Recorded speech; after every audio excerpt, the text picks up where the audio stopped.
7 o'clock, meeting of the Planning Commission will come to order. May I have a roll call, please? David Dahl. Here. Britton Sanders. I'm here. Greg Sutton. Here. Monica Mooring. Here. John Scott Walker.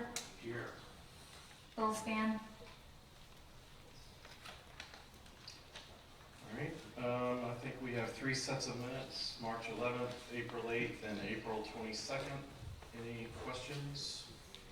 Any discussion? Motion to approve. A motion? I'll second. Motion and a second, all in favor? Aye. Aye. Aye. Correspondence, Ms. Arnold. We received 2 emails in regards to PC 15-19. One was in your packets, and one we received after the packets were sent out. It's at your seat. And we received an email today in regards to PC 16-19 that included the draft ordinance with some red-lined comments in it, and that is also at your seat.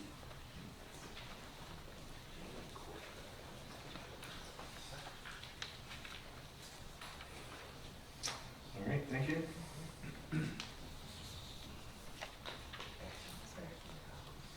All right, PC 14-19 then.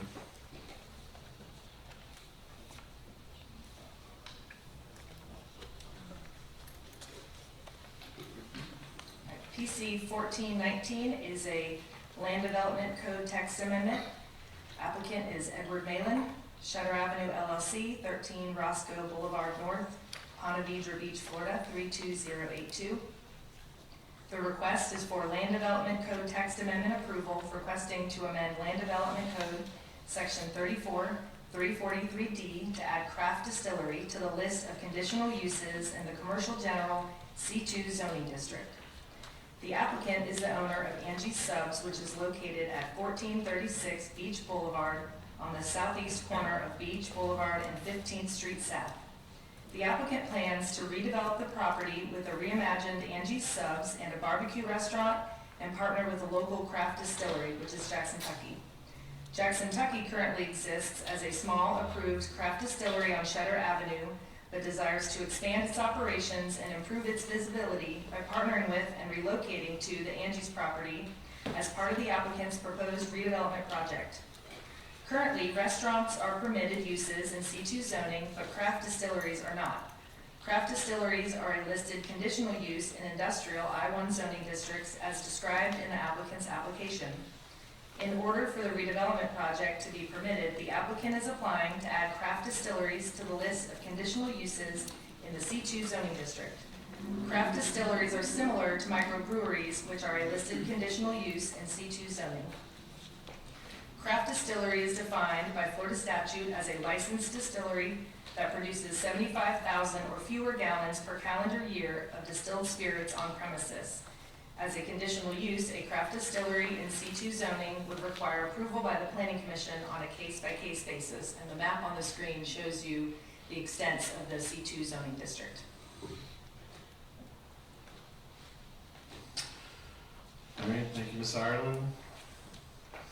Just very briefly for everyone that's here for all of these applications tonight, the manner in which we conduct these is that staff will read the application into the record, as Ms. Ireland has just done on this particular one. We'll have the applicant come forward stating their name and address and adding any additional information that staff has not provided, fielding any questions from the planning commissioners. At that point, I'll open it up to the public for the speaking cards that I have on that particular application. Public portion of the meeting will then be closed, and then discussion will only be between the applicant, planning commissioners, and staff. So with that, Mr. Malin, state your name and address for the record, and then raise your right hand to be sworn in. Ed Malin, 1436 Beach Boulevard, Jacks Beach. Do you swear or affirm the testimony you will be giving is the truth? Yes. All right, Ed, is there anything additional that you wish to add to what Ms. Ireland's offered up? None. You covered it all. All right. Questions from commissioners?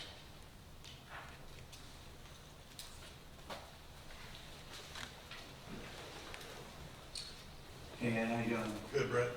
So can you just describe a little bit, so we got your renderings, kind of your drawings, just, I mean, what percentage of it is Angie's, what percentage of it is Jack's Tuckery, and then the other piece, which is the smokehouse, just kind of give us a little bit. Yeah, absolutely. A lot of what you just asked me is still to be determined, because this is the first hurdle I have to cross. So we haven't put a lot of money into engineering or planning or drawings at this point outside of our rendering of our idea. So with you and the council being the first hurdles, I can kind of give you my ideas. Now what I'd like to do, and that rendering is a close example of certainly what the distillery, what we would like it to look at. It'd be on the east corner there of the lot, mainly where those oak trees are on the empty lot now. And then we would build the smokehouse as a phase 2 behind it. And depending on how we lay out the parking and how much parking I have, and parking is critical to the success of a restaurant. I don't have the luxury of any off-site parking or any public parking nearby that the public could use. So I have to keep parking at the forefront of my ideas when I'm planning these things. So I don't know exactly how Angie's fits into the entire scheme. I have some great ideas, but one of my main goals is really to keep Angie's on the lot. It might be as a smaller footprint. It might be a new Angie's that goes 3 stories on the 15th and Beach corner of the lot.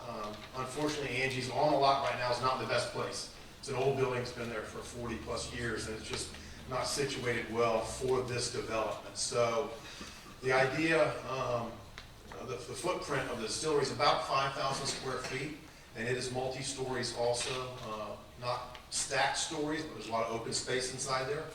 So that's the vision at this point. Does that answer the question? Yeah, it does. I mean, I think the rendering is fantastic. I can't imagine going over the bridge and seeing this versus what, I mean, we all love Angie's, but actually I ate there today. Thank you, I haven't seen you there in a while. Good job. But this is, I mean, I guess my questions were around parking. I mean, obviously the rendering is great, just kind of seeing the footprint of where parking is going to go. Right. Are you going to put it in the back? Are you going to put it in the front? Just kind of. The distillery itself is not going to take a lot of parking. There's a few employees, and Sean can speak more to this, my partner.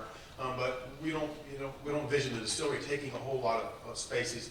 Obviously, the barbecue restaurant would take the most amount of spaces along with Angie's. The potential exists that Angie's would be open during the day. The barbecue restaurant would be open at night to utilize the parking the best. Those things are still yet to be determined. It kind of depends on how we lay out the parking. But the distillery itself is not going to be.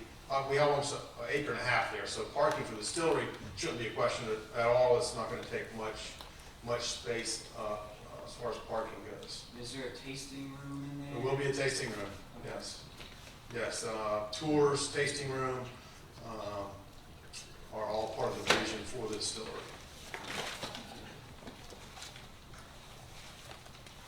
And that rendering is great. I mean, that's one of our goals was when we got a premier piece of property there, crossing the ditch, coming into Jack's Beach, kind of a statement building, just a bright lit, backlit, especially at night, with the tanks up front. I think it's going to be an awesome addition to the Beach Boulevard scene.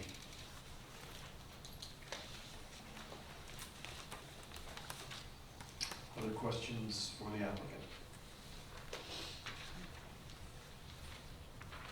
Okay, thanks. Thank you, guys.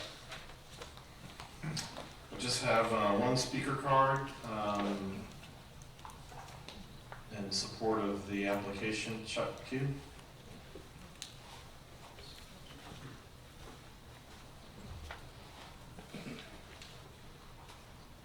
Chuck, I need you also to raise your right hand and be sworn in. Do you swear or affirm the testimony you will be giving is the truth? Yes. Chuck, state your just name and address for the record. The name is Chuck McHugh, 1908 3rd Street. Thanks. I'm just here speaking in support of the new brewery slash barbecue slash renovated Angie's. As Ed stated, I think it would add a statement when you come over the bridge to see what's there. Make a good presentation for the beach. One thing, I was kind of looking over it, and since there's no solid definitive plans or drawings, just renditions, we all know that's going to change a little bit. The issue of parking seems to be a lot of chatter on some of my pages and stuff, but I mean, what I'm thinking is for a distillery, this holds true for bars or whatever, do we really need to have excessive parking for a distillery with a tasting room? We need to have excessive parking for bars. Just something to bring into your thoughts when you're approving this. And I hope you do approve it. That's about all I have to say for it. I'm for it. Hope you guys are too. Thank you. Thank you, Chuck. All right, I don't have any other speaker cards. Anyone that wishes to speak in favor or in opposition? All right, seeing none, public portion of the meeting is closed. Any discussion, or do I have a motion? I have a question for Fire Chief. Mr. Chair. Yes, sir. Just, Steve Shadow, interim fire chief. Chief, thank you very much. I deal a lot with jet fuel, and this is a very similar product we're talking about here. What are the fire regs for that large amount of on? It depends how many gallons he's gonna have there. It'll be a sprinkler building, and it all depends on the quantity and how many vats in there. Once we got more information on that, we can determine, but it's the fire rating, the walls around it, fire sprinkler system obviously would come into play. Until I have the quantity that he's gonna, I just really can't tell you anything till then. And October plans. that answers my question. Thanks, Chief. Okay. Thank you, Mr. Chair. Yes, sir.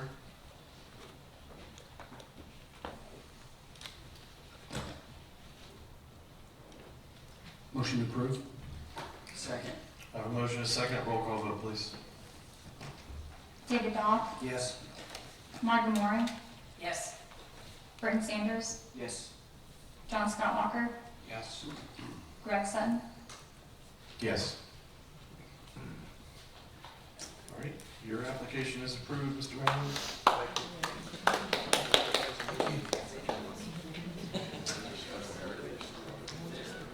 All right, Ms. Ireland, PC 15-19. PC 1519 is a conditional use application. Owner is 1036 Beach Boulevard, Inc., 2440 Mayport Road, number 7, Jacksonville, Florida, 32233. The applicant is True Leaf, 3494 Martinhurst Road, Tallahassee, Florida, 32312. And the property location is 102 North 6th Avenue, Suites 10 and 11. And the request is for conditional use approval of a proposed medical marijuana treatment center dispensary located in the Central Business District, CBD zoning district, pursuant to section 34-345D11 of the Jacksonville Beach Land Development Code. The subject property is located on the south side of 6th Avenue North between 1st Street and 2nd Street and is a commercial shopping center with a variety of commercial tenants. The tenant spaces were most recently occupied by a magazine publishing office. The applicant was advised by staff pursuant to ordinance number 2018-8104 that conditional use approval is required for medical marijuana dispensaries in CBD zoning. Adjacent uses include vacant commercial property to the north across 6th Avenue, restaurants and bars to the west across 2nd Street, a historic hotel to the east across 1st Street, offices, multifamily residential, and a bar to the south, and various commercial uses in the balance of the shopping center. Dispensing facilities are subject to limited hours of operation from 7 a.m. to 9 p.m. and may not be located within 500 feet of another dispensing facility or school. There are no other dispensing facilities in Jacksonville Beach within 500 feet of this location, and no elementary, middle, or secondary schools exist within 500 feet. The proposed use should not negatively impact adjacent properties. Thank you, Ms. Ireland. If the applicant's present, please step forward, state your name and address, and then raise your right hand. My name is Daniel Sparks. I live at 735 West 39th Street, Oakland Park, Florida. Do you swear or affirm the testimony you will be giving is the truth? Yes. All right, anything additional that you'd like to provide? Yes, I'd like to give a short presentation. Sure. If that's okay.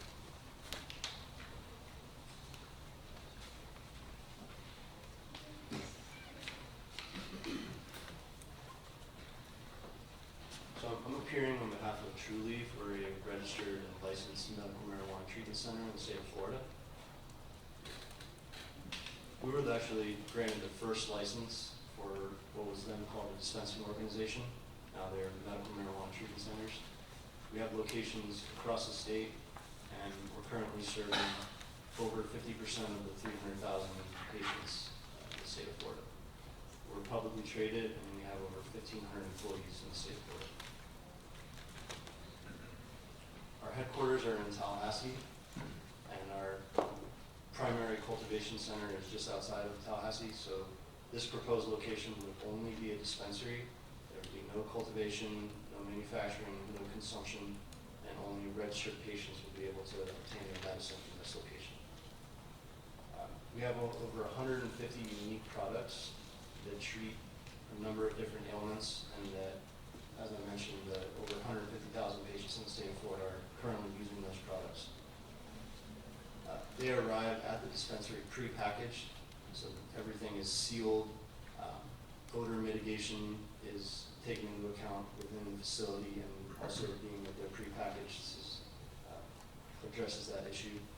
And every item is tracked with a seed-to-sale tracking system from start to finish.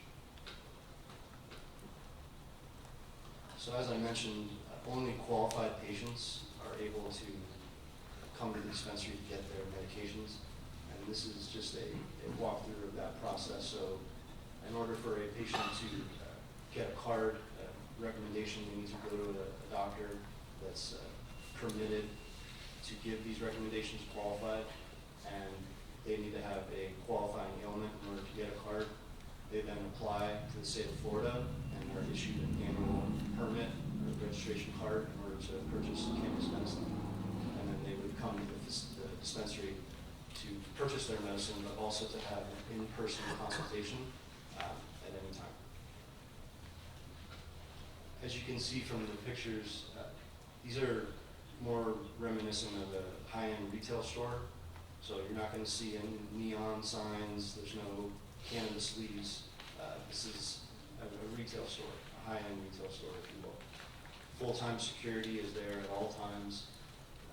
Upon entering into the facility, a patient must show their registration card, and only at that point are they permitted to wait in the lobby prior to purchasing their medicine. Again, the security staff verifies that their card is legitimate and up to date. Only patients can enter into the lobby. So here you can see a picture of our private consultation room. So when patients come into the facility, they have the option of having a private consultation regarding their specific ailment, the product offering, and how those specific products will best address their ailment that they have. And these pictures are very accurate as far as what all of the stores look like. This is what the proposed store would look like on the inside. This is just a mock-up of a particular floor plan, not for Jacksonville Beach, but very similar as far as you can see the controlled access points, cameras around the entire facility, a safe room. This is a facility that's just as secure, if not more secure than a bank. Redundant security measures are taken into account. So, all right, thank you.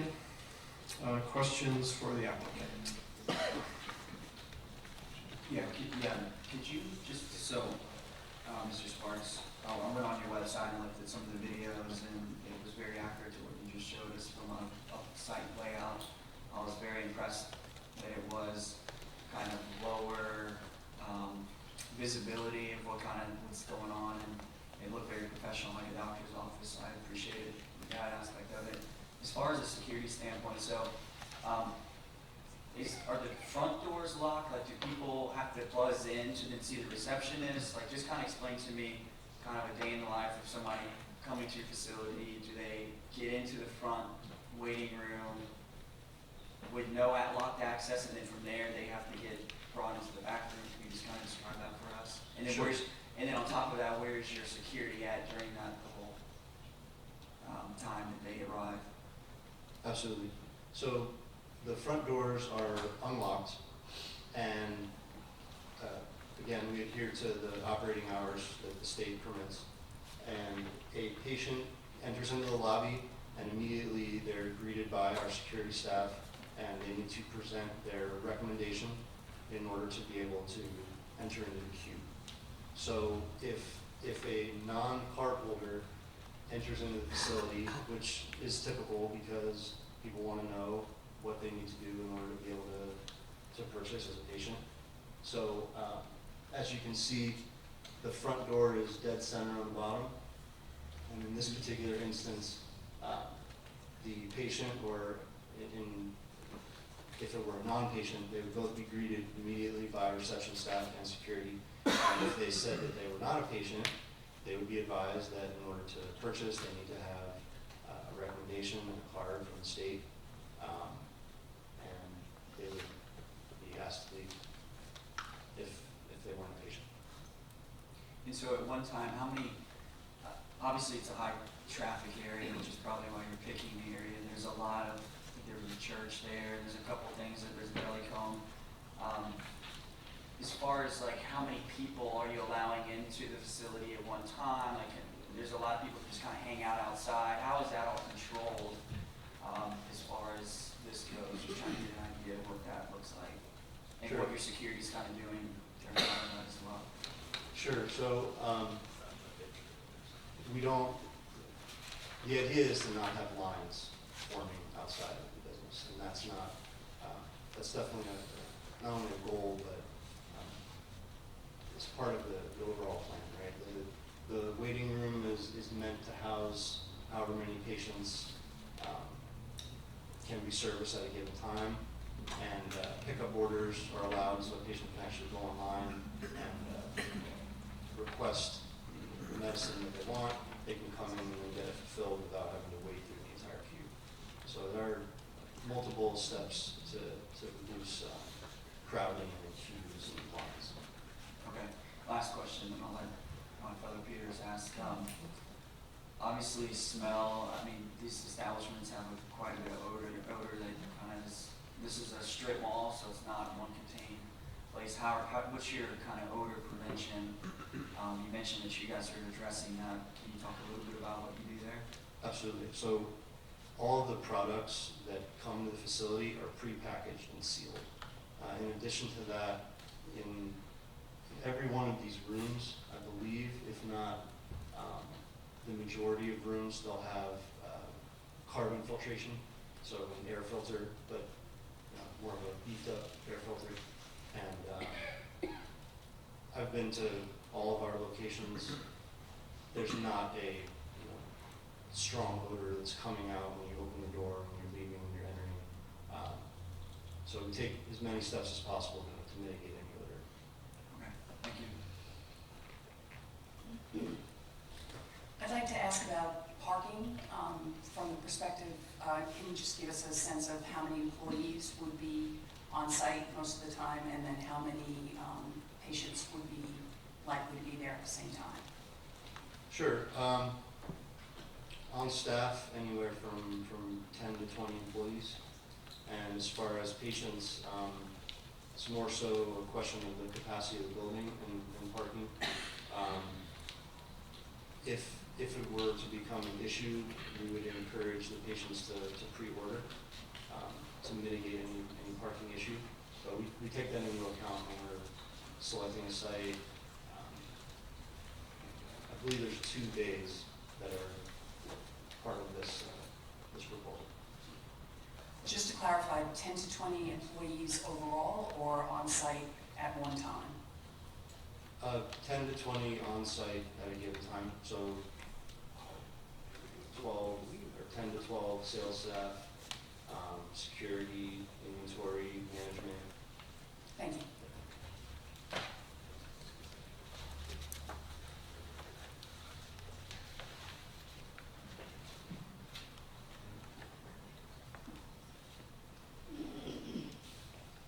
Other questions for the applicant? I can address the occupancy load. Thank you for bringing it up. to answer your question is, if you'd like. I would. Please, Chief, please do, through the chair. They submitted an occupancy. They submitted an occupancy request for the dispensing area and waiting area of 70 people. 70.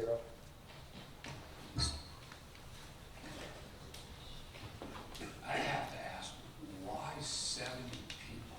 I mean, I worked in a multi-specialty clinic for years, and we didn't have that many. in It's all reception based on the areas. square footage. It's all based on the square footage. And he's got a large waiting room here compared to the plans he submitted. This is just a mock-up. Right, but the dispensary is a larger area. But based on what they've submitted and the area they're getting, the occupancy loads for those areas are going to be 70. I think that would be. Through the chair from maximum. Ms. Ireland. Mr. Shaw? Do you, Ms. Ireland, do you have the parking load that's commensurate with 70 chairs in the waiting room? Since it is a commercial shopping center with multiple tenants, that's the standard we use for parking. So we use shopping center parking standard. We don't do it by number of occupants in any given space. And that shopping center meets the parking requirement for a shopping center per the code. Thank you.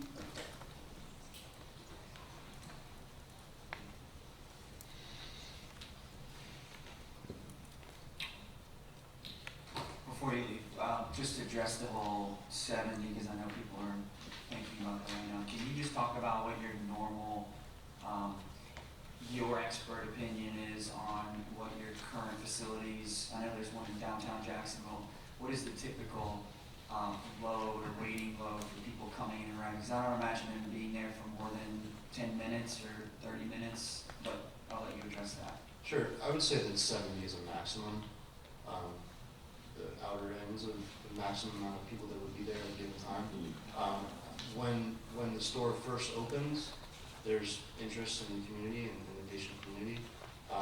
But outside of that, outside of grand opening, I would not say that 70 people are going to be in the waiting room at a given time or trying to get into the waiting room on a day-to-day basis.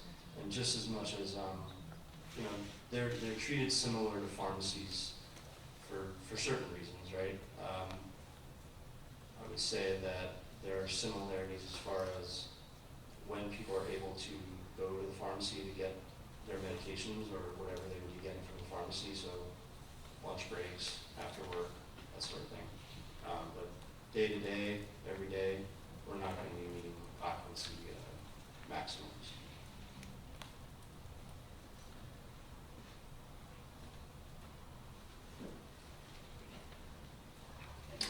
Any other questions for the applicant? Okay, thanks. Thank you.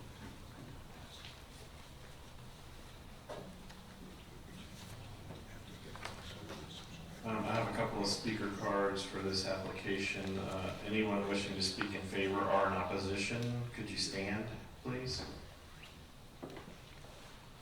Raise your right hand and be sworn in. Do you swear or affirm the testimony you will be giving is the truth? Yes. Great, thanks. Gary Fatal? No, it's me. Okay. Not You don't wish to requested. address? No. Okay. I've got a speaker card in opposition to the application. Yes, okay. I did not submit a speaker card. I'll call on you in just a moment. Okay. The other speaker card I have is from, is it Elias Hyanides? Yep.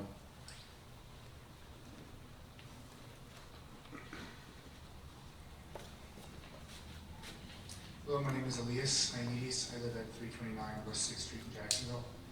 I'm the property manager for the shopping center, so I just wanted to kind of address some concerns regarding security on the property and the policing of the parking. It's a professionally managed shopping center. We have Class A tenants. We manage it as a Class A facility. Delicom has obviously been a long-standing contributor to Jacksonville Beach. We've spoken to our tenants about the proposed facility, and they've been very supportive. We police the parking lot currently in its current facility. Boyd Magazine, who is moving out into their new building that they are constructing. They have, I would say, probably 20 to 30 employees working in that magazine publishing house every day, Monday through Friday. We have not had any parking concerns. And if there are any, we try to address them as quickly as possible. The facility we manage, we are a local business. Our office is at the beach. We are quick to respond to any type of request that may come. So we hope that you will support the application and know that the property owner and the property manager are going to be working hard to make sure that there is no adverse effects to the community. Thank you.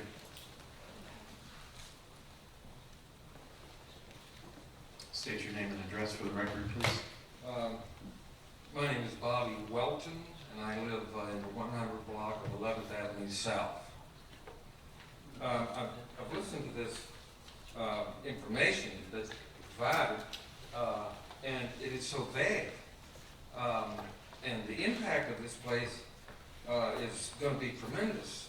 We already have the Case Marina Hotel right across the street, and they're building this beautiful new hotel that's going to be very active. It's going to act at Margaritaville Bar. A lot of people coming there. They're going to have facilities for social events, and it's right diagonal from this place. Okay? Then south of there, you have a row of restaurants that has almost no parking already on each side of First Street.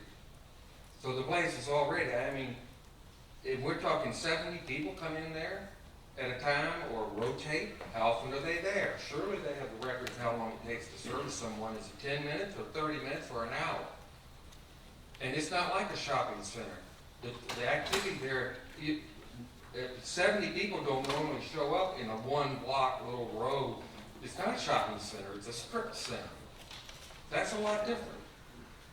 Another thing I can't believe is, unless they're counting on some terrific volume, the cost of this land and facility here on First Street on the Atlantic Ocean, why in the world would you have a facility such as that in this prime real estate section? I would think over on Third or possibly somewhere between there, Fourth, Fifth, whatever, there would be certainly something more appealing financially for somebody to invest in this. And the only answer is volume. 70 people a day are not going to make it there. The place can't make it. And then the fact that the parking, how many parking spaces are there? Do we know? Vague. We need to know how many parking spaces are there. That's important. You can't open a restaurant without having a dedicated number of parking spaces in the area. Period. I don't care if it's on First Street or Second or Third or wherever. It's because of the volume that's going to take place. Now, like I said, I'm surely with all the records and information and the video they have got the information on where a facility, its size, similar, and where it's located, what the volume of traffic is going to be.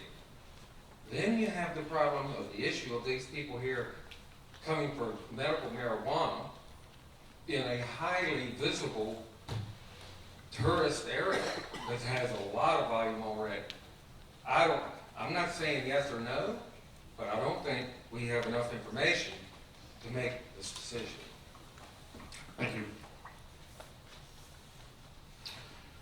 Was there anyone else that wished to speak in favor or in opposition? Yes, sir? I can do it quick. Okay.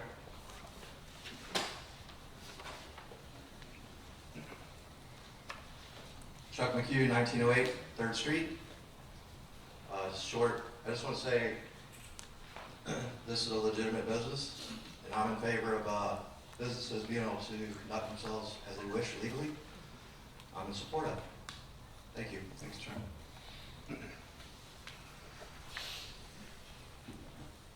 All right. Seeing no further, public portion of the meeting is now closed. Discussion. And do you wish to address anything you've heard?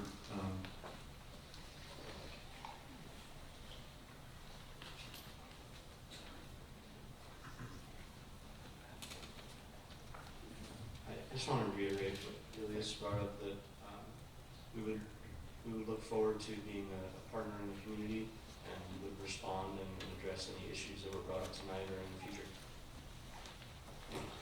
Excuse me, Mr. Sparks, can you address one of the questions from the public, about how long does it take to service somebody? Sure. Process. Well, I think that varies. So if someone were to put in a pickup order, they could be in and out in a very short period of time, a couple minutes. If there is a queue and there is a line, and there are instances where a sale could take longer than the instance of a pickup. So I mean, from 5 minutes to possibly 20 minutes, I would say is an average, but I don't have that data off the top of my head, just from observation.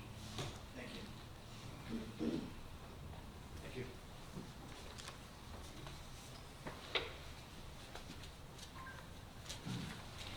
Through the chair, I have a question from Ms. Ireland.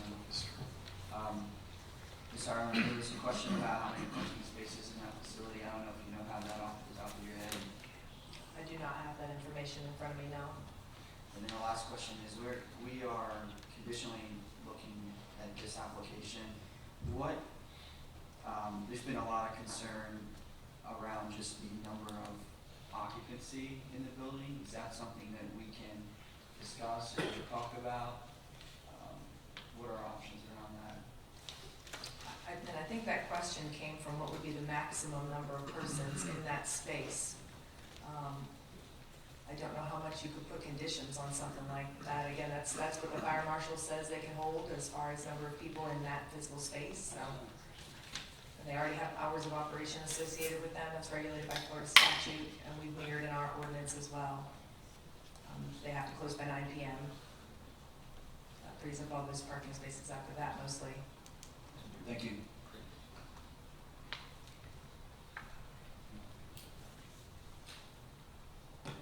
Through the chair, I have a question from Ms. May.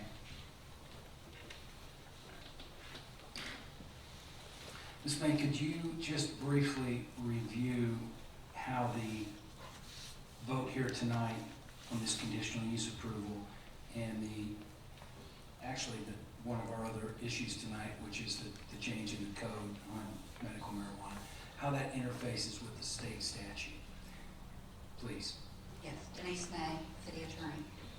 Chapter 381 regulates medical marijuana treatment centers and their dispensing, and it's highly regulated and preempted.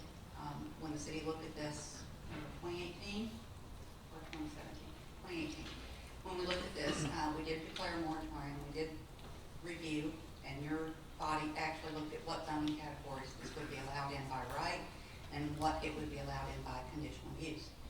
CBD was identified as a permissible conditional use. 381 highly regulates the dispensing facilities. Its distance requirements are even regulated by the state. So while you'll see that application later, it removes something that we actually can't regulate. In other words, we have a 500-foot distance from another medical marijuana treatment facility. Chapter 381 actually tells us that we can only regulate this the same as we do pharmacies. So any distance requirement you put in, you can't just put it in for them, you have to put it in for pharmacies. Which may be something you choose to do. Before you do that, you probably want to know where your pharmacies are. So we're removing that to be compliant with the state statute, otherwise we're open to challenge. We have looked at this, we have passed an ordinance, and we've provided that it's an available conditional use. You have the criteria for conditional use before you. If the applicant has proven that they have met that criteria, you then need to show by confidence substantial evidence that they don't meet that criteria and why. So 381 preempts us in what conditions we can place. The state already places quite a bit of conditions on medical marijuana treatment facilities, and I was just reviewing that.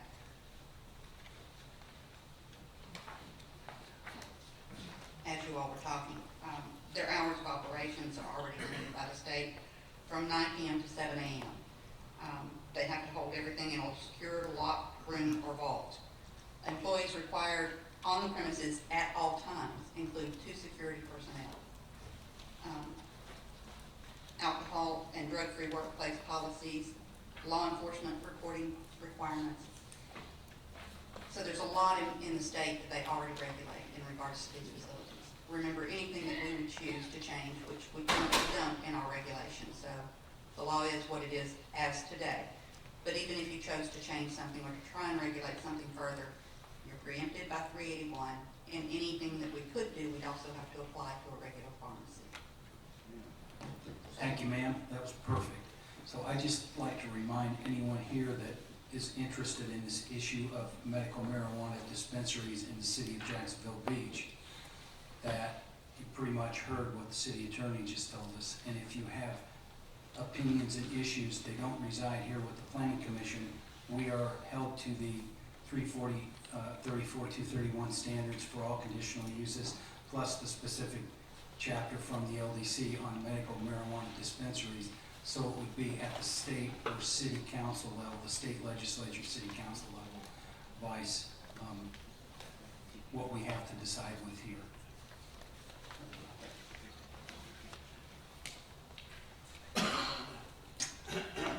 Any further discussion or questions for the applicant? Or do I have a motion?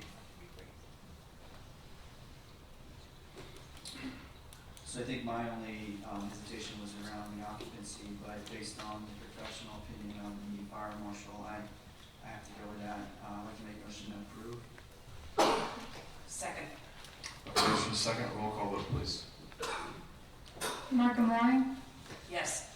Burton Sanders, Yes. David Dahl, Yes. John Scott Walker, Yes. Greg Sutton, Yes.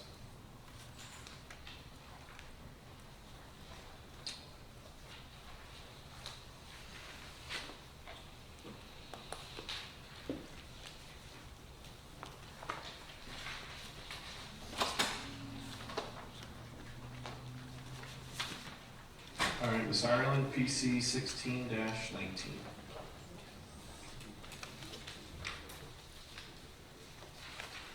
PC 16-19 is a land development code text amendment application. The applicant is the Planning and Development Department, 11 North 3rd Street, Jacksonville Beach, Florida, 32250.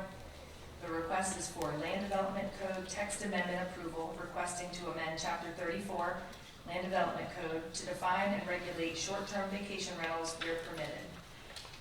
Following the receipt of complaints regarding occupant conduct and parking problems at a short-term rental property in the city in the spring of 2018, and also upon learning that there were a large number of short-term rentals throughout the city manager asked staff to look into ways that the city could address some of the problems with certain types of short-term rentals. This includes primarily those located in single-family, two-family, and townhouse dwelling properties, and especially for properties located in established lower-density residential neighborhoods. In 2011, Florida House Bill 883 preempted local regulations on the restriction and prohibitions on vacation rentals based solely on their classification, use, or occupancy. At that time, the city had no regulations addressing what are now referred to as short-term rentals. In 2014, Senate Bill 356 rescinded portions of the 2011 preemption, but provided that local governments could still not prohibit or regulate the frequency or duration of short-term rentals. What local governments could still regulate at that time and can currently regulate include registration and licensing, public safety, noise, trash accumulation, parking, and occupancy levels. The city attorney, with assistance from planning, police, and fire department staff, has compiled a proposed set of short-term rental regulations for consideration and approval by the Planning Commission and City Council. If approved, these regulations will become a new section, which will be Section 34-411, Short-Term Vacation Rentals, of Article 8, Supplemental Standards of the Land Development Code. And I'll hand it off to Denise May to give you some additional information on this application. Good evening, Denise May, your city attorney. Thank you, Ms. Ireland, for a wonderful introduction and a recap. This did come up through residential complaints of particular property owners. It was brought to our attention and asked of me to research other jurisdictions and to see what could and could not be regulated under the preemption, as you've heard. We followed several different models, and most of those, the ones we took from, the ones that were relevant, were the ones that were post-2011. Some cities, Key West, Bernardino Beach, and several others had, including the city of Jacksonville, pre-2011 ordinances on the books. Those ordinances aren't really apples to apples to what we're trying to do here, because those particular jurisdictions have grandfathered ordinances. We can't do everything they're doing. We can only do what was allowed after the legislation came down. What did come down was a thou shalt not right off the bat in 2011. In 2014, they backed up a little and said you can regulate, but you can't regulate the frequency or duration. So we can't tell you how often you can rent it. We can't tell you how short or long term that needs to be. Other than that, it's kind of encroached in a new way in the jurisdictions on what was previously strictly residential zoning. The battle right now is where they are. What we looked at Flagler County, and we looked at them because they were the first ones to bat. A couple of years ago, they wrote the first ordinance encompassing, comprehensive ordinance on what can we regulate within our residential zoning, since I can't zone them out. And I can't tell you can no longer be in what was residential zoning. What can I do? They were litigated, and there were Burt Harris claims, and they had to fine-tune their ordinance. We followed that case, and now what I have is their post-settlement agreements. So we took some of that, but not all of that. But what we know stood the test of the court. Then I looked at Panama City, who's also was post-2011, because they're a beach city. They seem very comparable. And City of St. Augustine that only has slight, some pre-2011. They're still working on their post-2011, and they're working on it now. I get a comparison of 4 different jurisdictions for the city council that I presented to them. That included City of Hallandale Beach, City of Largo, City of Cape Coral. I also looked at what the City of Jacksonville was at that time proposing. Since that time, City of Jacksonville has removed and withdrawn any bill at this time in their jurisdiction. Prior to that, they were looking at what was called required on-site hosting. Okay, that's not something that we're proposing here. On-site hosting means we're going to require that actually a homeowner or an agent be in the rental during the term of the rental. Pretty restrictive. That is not something we're looking at doing. What I did look at in these other jurisdictions is in line with everything you see in the ordinance before you. So I'm going to try and break down. Yes, it has a lot of whereases. These are legislative intent. They are to be found by the city council or by this body. They're not really part of the regulation, except they do make clear that we don't regulate at this time, or choose to regulate at this time, any condominium units. That's because they are regulated by COAs, they have deeds and restrictions, and they self-regulate. And some of those are more restrictive than what we're talking about here. We are not planning to regulate homes within an HOA, because again, they're deed restricted, they have covenants and bylaws, and they tend to regulate themselves, in addition to having private streets in some cases in which it becomes a conflict. We also are not at this time regulating the home share. Basically, if it's a homeowner who's renting out a couple of rooms in their house again and they live on the property, this doesn't impact them either. We are talking about truly the home standalone, not lived in by the homeowner. So it's a commercial endeavor. It's for money. It may be a long-term retirement home for them at some point. At that time, it would come off the registry. But what we are talking about is those homes in which no homeowner lives. I also wanted to go ahead and try to tell you, for your consideration, some of the hot button items as they come up. And I'll answer questions to them or try to talk you through them. First of all, this talks about a registration process. It's a register with the city.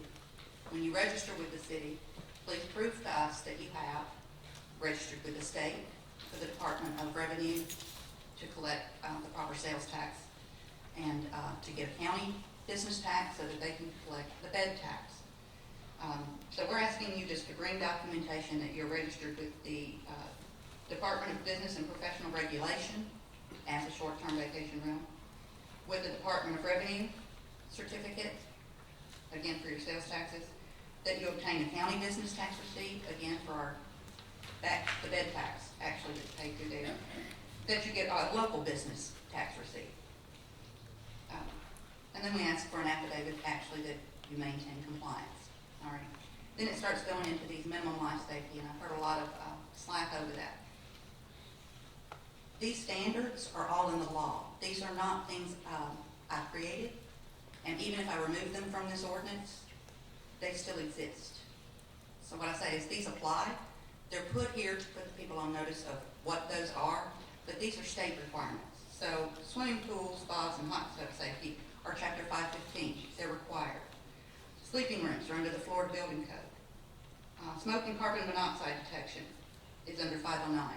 509 is your public lodging establishments, which defines short-term vacation rentals as a public lodging establishment.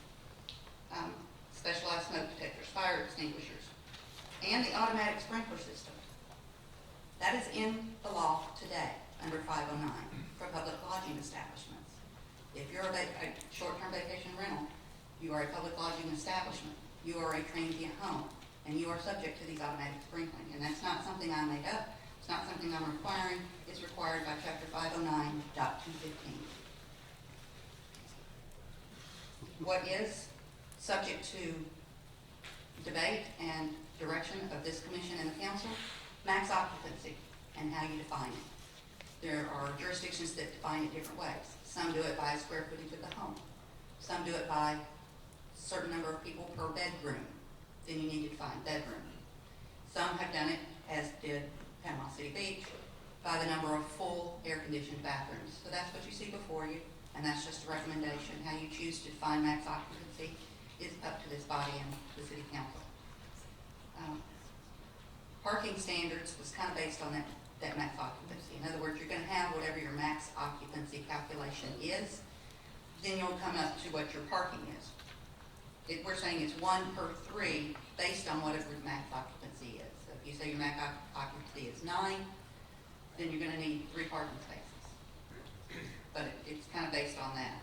And that's to make sure that you've got off-street parking. Many of the complaints that we had was that there are people lined up and down the street, people can't get by, they can't see, or they're parking in yards. So that was one of the reasons. Solid waste handling, again, many of the jurisdictions do this. This is just to give them good guidelines on, based on the number of people you have, we expect you to have enough trash containers to hold all the trash. Because we all know that, if you're there for a week, you're vacationing, you're bringing in groceries, you're probably, accumulating a fair number of trash. It really is just a guideline to say, and I don't think it's unreasonable at all, 1 per 4 transient occupants. That's 1 35-gallon to be on site. So again, if you're 9, we're not going to be rounding and doing all of this. You're going to need 2 cans, right? If you've got 9, we're going to say 1 per 4. We're going to say you need 2 garbage cans. But again, that's something that you can consider. The next ones talk about, and there is some documentation that we're going to try and get out that we want you to have certain things in your lease agreements. Just to let people know on the lease agreements what the max occupancy is, what the parking standards are. It's just really to make sure that you're putting your guest on notice of what the jurisdictional requirements are. So that's what we want you to keep it. We don't want to write your lease. We don't even want copies of your lease. We want you to have certain information in it to make sure that you are telling these people you're a short-term rental, that this is how many people I'm allowed to have in here, and this is how many parking spaces I have. Required postings. These required postings, and you'll see it go into more detail with it. These required postings are what's in hotels and motels now. It's what is the emergency information? What is the police department's number, the fire department's number? Where's the local hospital? What are the quiet hours? I heard one comment about quiet hours as if I had made them up. This is a reference to your own noise ordinance. I did not suddenly create new hours. The 10 to 7 is actually what's already in your current noise ordinance. This is to put your guest, again, so nobody's surprised and nobody's in trouble without knowing. This is what the noise ordinance says. So please be quiet from 10 to 7. then they have to get a certificate. Again, they're providing all the information we talked about earlier. They're filling out a certificate. They're giving it that to our planning and building department. It will eventually become a business tax receipt. In that application, these things that are being requested are requested in other jurisdictions. Again, because these are not regulated by the DEPR right now, like a public lodging establishment, but hotels and motels are. Hotels and motels also have to give sketches of, here's what my building looks like. Here's what it looks like on the inside. These help our fire department and our police department and our first responders in knowing what we've got out there. Also helps us know when they start adding on, if we're adding occupancy. So that's the reason for asking some of those things. It does talk about an initial inspection. It requires one initial inspection so that we can be sure that you're up to the fire code, the building code. Those are the officials that will go out and look and make sure that it's meeting the requirements of law, not law as we've made it, law that exists on the books. They'll sign off on it. We know that we cannot annually go out and inspect these places. There would simply be too many of them, and we don't have the resources to do so. The ordinance covers that by saying they would be inspected once every 3 years. That, again, is something that's subject to your discussion, your debate. If you wanted to remove maybe an initial inspection, but no ongoing inspection, these are certainly things to consider about what you think is necessary. And I do have the fire marshal here tonight to help give you some of that input if you need it. The bigger thing that all the jurisdictions seem to be requiring, instead of an on-site person, is we're asking for you to designate a responsible party within the jurisdiction, available 24/7 to respond to issues. In case you happen to be an absentee owner, you have an agent, most of them already do. This is not going to be something new for them. They already have a property manager. It's going to be give us their name and address, give us their contact information. They need to be available 24/7. In the event police are getting called from one particular property that may be a problem. Most of these are not problems, we know, but there are problem ones, and we are hearing from neighbors. So in that instance, the police could contact the responsible party and say, you know who the leasees are here right now. We need you to come try and get them quiet down, because again, our goal is compliance, not to come down. But we have that responsible party. If there's a crime, God forbid, we would at least have this responsible party. This responsible party has your lease. This responsible party has the information that's listed later about who's in there, what's their license tag, and that's to be able to assist the police and the fire department. It goes on to talk about those lease agreement requirements. Again, we want them to say, what is your max occupancy? What is the names and ages of people who are supposed to be here? What is their tag numbers? This is not information coming to the city, nor do we want it to come to the city. It becomes public record when it comes here. We don't want to have that responsibility. We're only asking that it be available for officers and police responders. The postings, I think we've already covered. And again, the quiet hours are your noise ordinance. The last part talks about how we're going to actually enforce this and what we can do. What we know is we cannot prohibit them. We cannot regulate their duration and frequency. So we've got a fine situation set up here. Again, it's warnings first. This is all about compliance. It's going to be code enforcement. It's going to go to a special magistrate. And it's really only going to end up there for people who refuse to comply. This is not a come down. This is not thou shalt, and nobody's going to work with anybody. The last part of this talks about your vesting. Vesting is important. We know that there are many that exist out there on the books. We just want them to come in. We want to know who they are, and we want to help regulate for the good of the residents. So the point was to vest all of those that currently exist.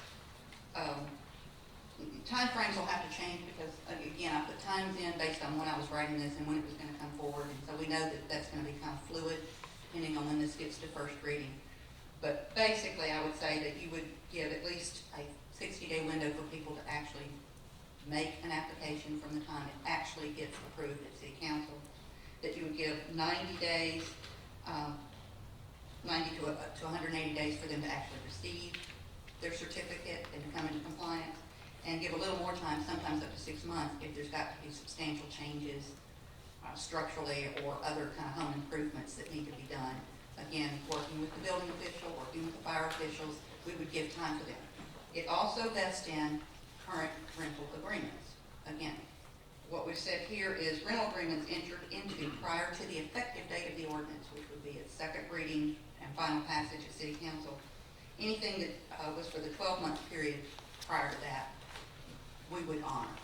And they would just, all we ask is, hey, show us a copy, and, you know, we would vest those. In other words, I've got it rented to a party of 12, but suddenly my max occupancy is 9. Not making you cancel that, we're gonna vest that in, and it would, you know, that one you would show to us, we'd say, okay, but for everything going forward, you'll be doing it at the correct max occupancy. I know this is a large ordinance, and I don't know how much time you've had to digest it. Are there any questions for me? Questions for Ms. May? I think that was a great summary. Thank you, Ms. May.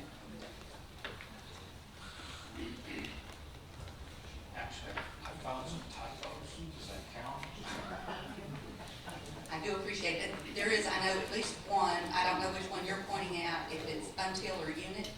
No, it's the 4 bracket, or yeah, 4 bracket 3 on page 9.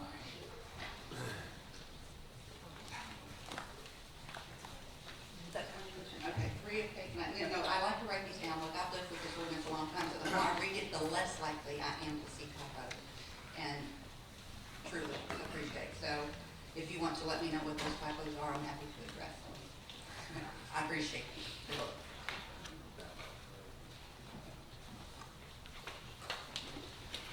Any questions at this point for I have a question. I'm not sure I understand the standard of an air-conditioned bathroom, air-conditioned full bathroom. An air-conditioned full bathroom, the intent there is that sometimes people will put in a garage and they'll put in a shower and they'll put in a toilet and they'll call that a bathroom. It's not even in your air-conditioned space. So we're talking about is a true bathroom, a true full-piece bathroom. So it's going to have a sink, it's going to have a toilet, and tub. But if my home is cooled using a window unit, is my bathroom an air-conditioned bathroom? If it's part of the living space of the house, under the property appraiser, yes, but what we do have is people clear out a laundry room and start putting stuff in there. So if the building official, again, I'm not gonna make these calls, I'm gonna leave it to the officials who have codes that they go by. Your fire official and your building official calls it a full bathroom, it's a full bathroom. It's not a half bath, and it's not your makeshift baths. Does that make sense? Question for Ms. May. Clearly this is a lot to swallow, as you mentioned. I'd be curious how many people actually seen all of these changes in here, and have we thought about doing a public workshop to talk through all of this? Like, It's been briefed at the city council 3 times, and they have recently asked that a public workshop be held, and it is scheduled, I think, for June 27th. Yes, ma'am, at 5:30 p.m. 5:30 p.m., June 27th. City council discussed this on June 3rd at a briefing, and then they discussed it in the full-on meeting because there were several public comments. And at that time, they said they would like for it to go on to its scheduled planning commission. Then they want to do a public hearing, and then they have scheduled to have it move forward after that. so city council recommended public workshop to be held June 27th, but we're still reviewing it to move forward. That was their direction. There's a lot that I have questions on. I've got a whole bunch of whiteout that or highlights that I want to ask, but I'll let the public speak first. It seems to me we took a lot of different codes and put them together. We mentioned a lot. I wrote down Flagler, Panama. How did you go about picking those? And Most of this is in Flagler and tried and true, tested in the courts. That was the whole point, was to make sure that we stay compliant with what we knew had come out of the courts, had been tested, and had been changed, and had been refined. Then it became, what do you want on max occupancy? These are recommendations now, so that's where I'm telling you, you have to play. As to the other regulations, those are the tried and true. Because what the code actually says, or the statute actually says, is life, safety, fire, and building codes are straight up, in addition to our own noise and trash ordinances, which do become. So all we're asking, in addition to that, and the reason for it, is to get them registered, to know who they are, to have an ability to actually go against someone to code enforce, and to ensure that the city is getting bed tax dollars, and that these things are actually being registered properly. Thank you for that. So, what would be your recommendation, and maybe this would be a question for Ms. Ireland. You mentioned there's things that are up for us to discretion, and it doesn't sound like it's very tight yet. So do we go through this and approve certain things, or do we, like, make suggestions on things? How would you? Yes, I would, again, I can take out the fire safety code, it doesn't make it disappear. I just want you to be clear on that. In case you hear public comment about, oh, we shouldn't be asking for this. I cannot put it in the ordinance, it won't make it not actually apply, life safety codes. And- Max occupancy, absolutely, is, how do you want to define that? I think that's something, I think that's probably going to be your biggest challenge. Ms. Mick, could you repeat again the state portion of that, because I'm not sure that's clear. The state portion of, Yeah, the state portion of life safety, yes. yeah. So it doesn't make any difference whether we discuss it or not, it's gonna be the law. It's the law as it is, but it doesn't have to be enumerated in our ordinance. We can just shorten all that to say you will comply with the fire prevention code, you will comply with the Florida Fire Code, Florida Building Code, and Chapter 509.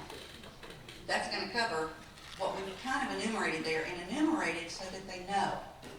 It's not intended to say, throw it in your face. It's more of, I'm educating you on what the law already It's says. notice, vice, demand. Correct. It's more like putting you on notice on what's in the law. That demand's already been made, you just I'm just provide the notice. enumerating it there. So, max occupancy, I think that's gonna be parking requirements. That, I think, these are probably gonna be your biggest challenges. The other thing you're gonna hear is, why do we need a registration system at all? Do you, don't you? That's for, again, that's a legislative decision, so that's something for you to decide. These are just recommendations. I was directed to go and find some recommendations, and that's how I came. I mean, honestly, they're just recommendations to you at this point. I have a question. I've actually used multiple Airbnbs, and I know in Wisconsin, the one we had up there had a definitive limit on how many cars you park there, and they also told us how many people could be in the place at one time. The one in DC was the same way. How are we deciding maximum occupancy and park vehicles? Again, I've got a 3-bedroom, 2-bath house not far from me that had 12 cars there and 20 people, and that was a real problem that weekend. So how do we? That I think is what your challenge is how do you want to, I've only made one recommendation, so if there's the biggest thing, it's going to be max occupancy, okay? That's probably the biggest. I've made a recommendation and that was not just me and myself and I. That was me with planning department, fire official, building official, code enforcement, police department, everybody at the table, to say what do we think makes sense. And so this was our staff recommendation collectively. That's not to say it's the only way to do it. There are some who are saying 4 per bedroom, 2 per bedroom. Some are saying so many per 150 square feet. There are many ways to define it. I think that's what the biggest thing I think that rests on your shoulders, in addition to some minor stuff, is how you want to define max occupancy. We heard a lot of comment in regards to, there are 3-bedroom, 1-bath homes all over Jax Beach, and that's probably true. We've got a lot of older homes from the 1940s, 50s, and 60s. They're 3-bedroom, 1-bath homes. So that would mean even a 3-bedroom home, if you define it this way, would be 3 people. Or 4 people if you go with 4 per bathroom. So is that something, or would you prefer to look at it per bedroom? And what do you think makes sense? Because again, how big are these homes? What makes sense there? These are things to chew on. Well, and, then maybe you want to hear more about it, but I've offered up. Through the chair for Ms. May, I understood you to say that the primary reason you selected the air-conditioned bathroom standard for occupancy because it was already court tested. Is that correct? It is, but, you know, that doesn't mean that the way you define max occupancy, I don't see that being a huge challenge unless it was arbitrary and unreasonable. I mean, if you're looking for a standard, it just needs to be rationally related to the regulation you're trying to. Do you know, have bedrooms been court tested? I don't know that they've been challenged all the way up, but they seem to be working fine in several other jurisdictions. So I think it's a valid way to look at it. I don't think it's invalid at all to look at it from maybe so many per bedroom. And in those other jurisdictions, the living room is not a bedroom? That's correct. A bedroom is defined in the building code and in the fire code, Okay, and with thank a you. means of egress and egress to the outside that has a closet. I mean, pretty much a bedroom is a bedroom. You can't say your living room is a bedroom. Thank you.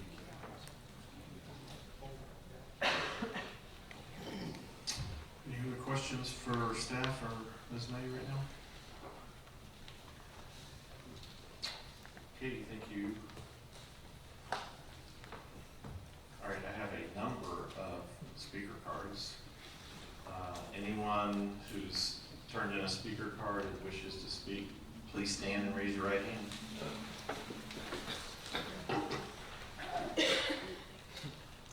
Do you swear or affirm the testimony you will be giving is the truth? Yes. Yes. All right, first I've got, I'm going to call up first those that are in opposition. I have 3 speaker cards, or not speaker cards, folks that are opposed to, but they do not wish to address. The first, but we'll note it certainly for the record. First is Evan Greenfield. Next one is Lisa Phipps.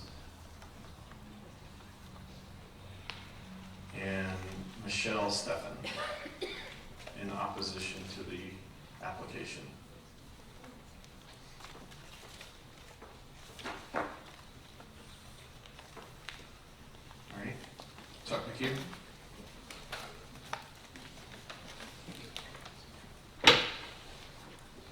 Hi guys, long time no see. Chuck McHugh, 1908 A1A. Just shortly on this one, the first thing I want to say about this is I read it, tried to read it, tried to comprehend it. It's long, jumbling, and it's full of typos, and it meanders through all over. What I would like to ask of you guys, I do know that the Airbnb, all the vacation rentals is becoming more popular, and it does need to be addressed. It does need to have some kind of regulations like the hotels and whatnot. But I don't think this write-up is where we are, or at least push this thing out 60 days, 30, 60 days, get through the summer, and then work through some decisions. The issues I have with it is the way you factor the number of cars and number of tenants. Most of the ones I see around the beach are 3-bedroom, 2-bath, 4-bedroom, 3-bath. I heard stuff about 10 bedrooms. I'm not really sure how many 10-bedroom VRBOs we have at the beach, but I'm sure they're out there. I just don't see them. With the current way this is written from our the lawyer here, it looks like I could have a 2-bedroom, 1-bath, and I'd be allowed 1 car. You know, I mean, I think that's not good. We need to have a little better than that, because you have, for example, you'll have 2 couples coming into Jack's Beach. They're all going to take a bedroom, so there's 2 couples. They're both going to drive two cars, maybe come from different areas.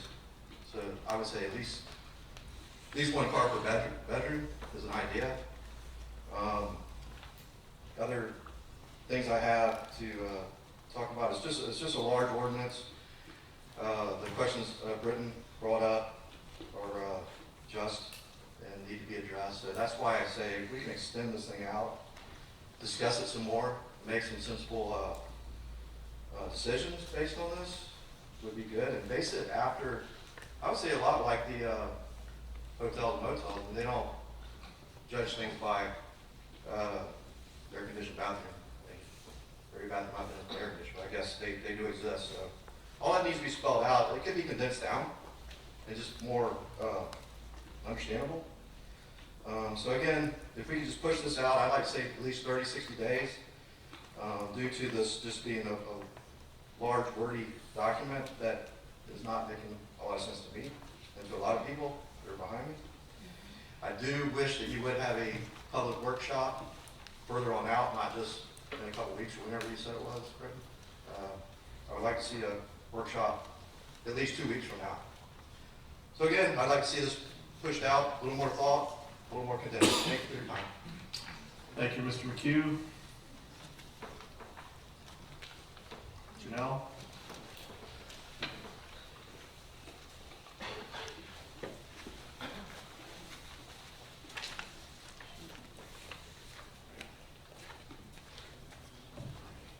Good evening. My name is Janelle Wilson. I'm at 2014 South Ocean Front Drive, Jacksonville Beach, Florida. I'm also the owner of All South Realty, located in South Jacksonville Beach, the one that has the sign, red sign that says, "Call us for vacation rentals." You've never seen that sign? So just briefly, to point out some of the positive things that we have going on for us in Jacksonville Beach with the short-term rentals, is that we have lived in such a nice area near the beach. This gives other people from other areas an opportunity to come to the beach and to enjoy what we have on a daily basis. The short-term rentals provide a home-like setting and often is much more affordable than hotels. Another benefit is because of Mayo Clinic and the Proton Center, UF Proton Center, and the MD Anderson Cancer Clinic Center, we've become a destination for medical tourism. We get daily in my office calls for people looking for accommodations, places to stay while they are waiting for transplants or getting treatment. Another benefit, people from other areas buy homes and condos in our area with the intent of retiring here. In the meantime, they offset some of the expenses of taxes and insurance by renting out the property when they're not here. Also, many people come to our area for work-related reasons. They would rather stay in a home-like setting where they can prepare their own meals rather than a hotel room. And we had people check in yesterday, ready to be here for a couple of weeks, working here. These are not people that are going to be partying and causing problems in our community. The businesses benefit in our area, so these people eat out more and often shop more than the regular residents that live here year-round. The city benefits as any rental of 6 months or less is charged a 13% tax, which goes to the state, to the county, and we got some of the benefits here in the city. Some of our parks have benefited from this bed tax that we collect.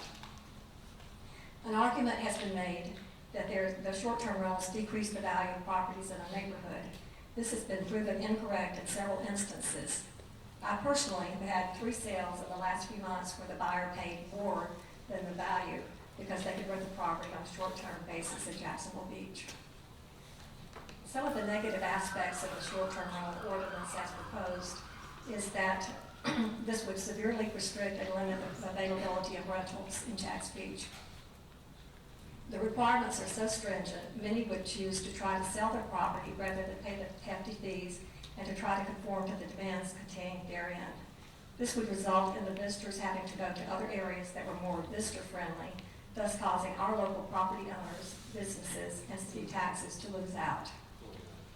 Another result would be owners, and this is probably a big one here, would continue renting without registering and conforming to the requirements in the ordinance. Therefore, they would avoid the fees and requirements as well as avoiding collecting the 13% tax. The city doesn't have the staff to enforce the ordinance as written. We already have laws in place that address the issues that have been voiced, such as excessive noise, parking, and garbage. We need to enforce the laws that we have, not put more laws on the books that we can't enforce. Jacksonville had a similar ordinance, as Ms. May pointed out recently, and it was discussed for several months. I went to most all of those meetings. And just last week, Councilman Jim Love, who had proposed this ordinance, withdrew the ordinance, stating that this was an issue too important to rush into and that more time was needed to study and to get it right. I think we should do the same. We at least need time to have more public input, both pro and con. I also have presented to you some of the recommendation changes that we've made through the realtors. and a lot of that was through the realtors, and I think you only got that today. Because of that, I don't think that you've had time to go through it all in detail. So I would urge you to delay a decision on this until we have time to further review this and have a public workshop to get citizens' input. And I think there's a lot of changes that need to be made that we can't do right here and now at this meeting. So thank you for your time. Thank you, Janelle.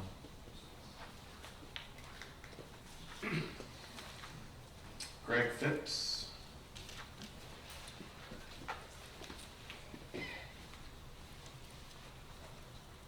Hi, kind of new to this, so. Name and address. Greg please. Fix, 127 10th Avenue South. Thank you for your time. Similar to what Janelle was saying, I echo all of her comments, but actually read through some of this and wrote down kind of what I feel. And I'm going to focus a lot of the whereas that was stated right up front, which is kind of painting the picture as to why we are trying to do this. It was mentioned at the very beginning that there was only one property complaint. So what I want to paint is the picture about us being owners of these properties. One, fundamentally, I don't believe these are commercial properties. These are homes that we have that we occasionally rent out. There's never a mention about a long-term rental, and comparing these to long-term rentals, the comparison is only to hotels and motels, which are different types of structures and buildings. The majority of these people that we have visiting to us, as stated earlier, they are families with children. They are visiting us. They are not typically partiers, as what has been characterized and talked about. They come here, they spend a lot of money on the Jax Beach area, and us as owners typically tell them to stay on this side of the ditch. When they leave, understand that, like you mentioned, you rented an Airbnb. The owners of those properties then rate those people. We have the ability to say no to certain renters when they come in. So if a person has bad ratings and was stated that they had partied a lot, we have the right to say no to that. Let's see. We all want our properties to be cared for, and we look at them as investments as well. And so typically what I would say is that those of us who own these properties, we are investing into them. If I look at the street that we are on, ours is the most well-maintained. We have someone coming in to clean the place every single time we turn it over. We ourselves, between my wife and I, are there at least once a week looking at the property and inspecting it, pulling weeds and making sure everything is immaculate and up to perfect condition so that the next people coming in will have a nice experience. When you start looking at the utilities and how they're paid for, and was stated earlier, there are already laws on the books that state, there's noise ordinances, garbage collection, so let's try to enforce those, not add more regulations onto these. And finally, as I look through some of those statement about regulating these as commercial properties and to then do inspections, it's costing money, and it actually is creating excessive regulations on these. They are very restrictive, and I believe that as these were created, the feedback was only gathered from select individuals that were all internal, did not have the input from us in the public. So I am asking for the same thing, that we have a public workshop, we delay this out further, get more input, and so we can go through that lengthy document. Time is not of the essence right now, that we can work through this. As was just stated, Jacksonville just delayed this. And that as I read through these regulations, it definitely places a burden on us as property owners. And I would say it's an inordinate amount of a burden there. I know I'm stating that as I look through the regulations, that they definitely are too much. And I know as a property owner, I do have protection on this stuff that was carried out down in Flagler County with the bird hitters. So I hope we don't have to end up going through something like that if we put through some of these regulations as they are currently proposed. It is lengthy and a lot of them. So again, I'd like to delay this and have public workshop to extend this out. Thank you. Thank you, Greg.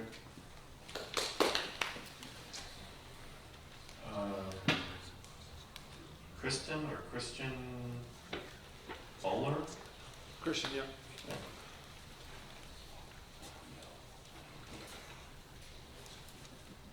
How are you guys doing? Name and address. My name is Christian Bowler. I live at 2260 Beach Boulevard. I am also the owner and operator of Upland Property Management. We own and manage 25 short-term rental properties in Jacksonville Beach. I've done so for 5 years. I've invested over $5 million in property improvements in the surrounding areas. I host thousands of visitors each year. I am a huge ambassador of the city, and each year I host families, couples, medical people, patients, people looking to relocate to the area, visitors here on their vacation, events, and health treatments. I have generated thousands, hundreds of thousands of tax revenue for the city. I have no angry neighbors. I have never had any complaints. I've never had police called once on any of my guests for excess noise, problems with parking, trash, or any of those issues. The only complaint I've ever gotten about noise is a property in between my properties which have a long-term tenant. And I believe long-term tenants can cost just as much as issue as short-term tenants. The good thing about short-term tenants, they're only there for a couple of days.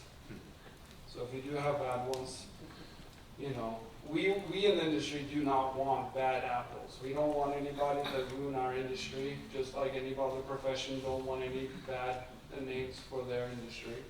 So we're pro-regulating to remove these bad apples from the city. We don't want any of our neighbors to be bothered by us or our guests. We want it to be a mutually beneficial industry that gains revenue for the city.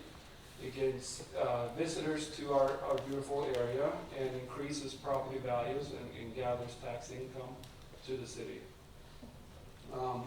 I think the current proposed legislation is somewhat confusing, and I do urge that we do need more time in a public workshop to allow professionals and experts in the industry to gain their insight and come with our comments, because we are all pro to make this a better regulated industry, but some of these regulations do not make sense to me as an operator.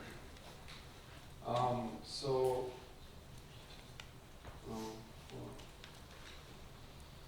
I'm European, I'm not used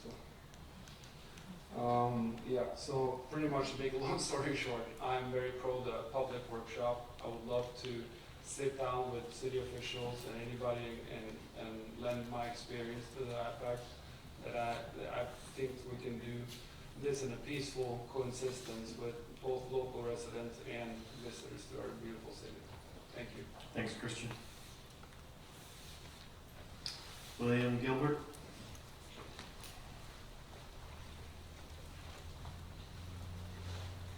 Hi, I'm William Gilbert. I live at 2100 Ocean Drive South, condominium.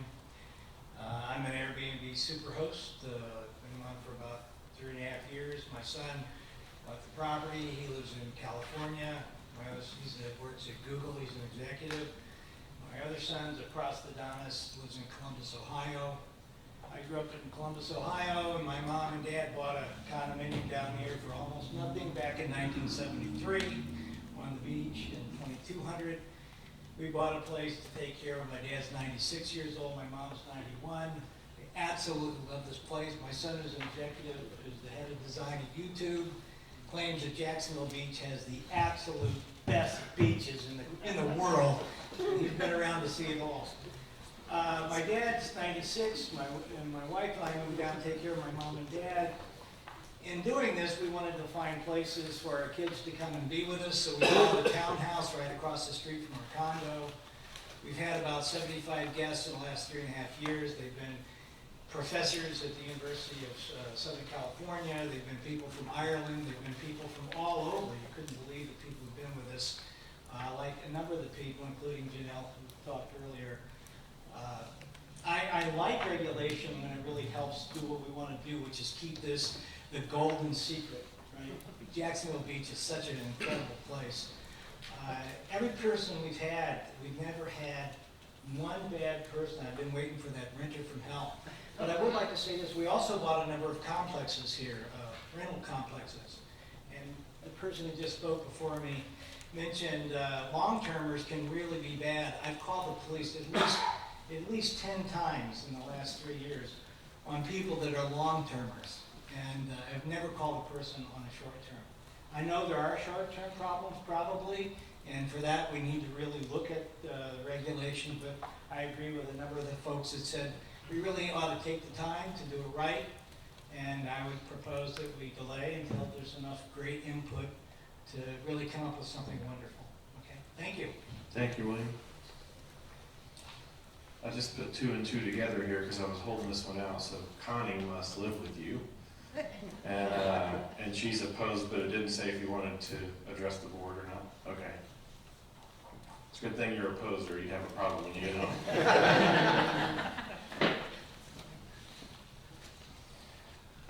Nancy Garcia?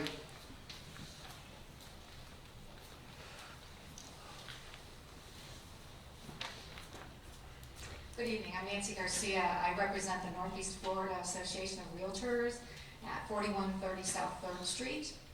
I'm here to speak in opposition to the current draft. I won't reiterate a lot of the points that were made, echoing the sentiments of many of the hosts that you've heard from tonight. There's a much larger conversation that needs to happen. We as an association have been engaged in this issue. We were engaged in Jacksonville. We're engaged in Orange Park. We're beginning to get engaged in St. Johns County.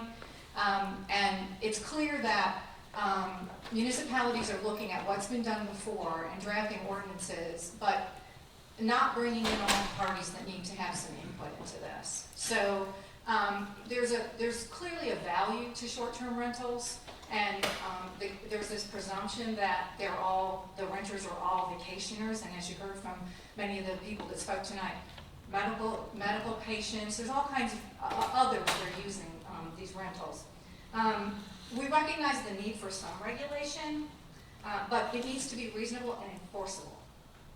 So, we would just say that this current draft that you have is based on a presumption that short-term rentals provide a negative impact to the community, and that's just not the case. And we would encourage you to look at the positive aspects. Let's be the city that says, we welcome this. Let's do it right. Let's be positive.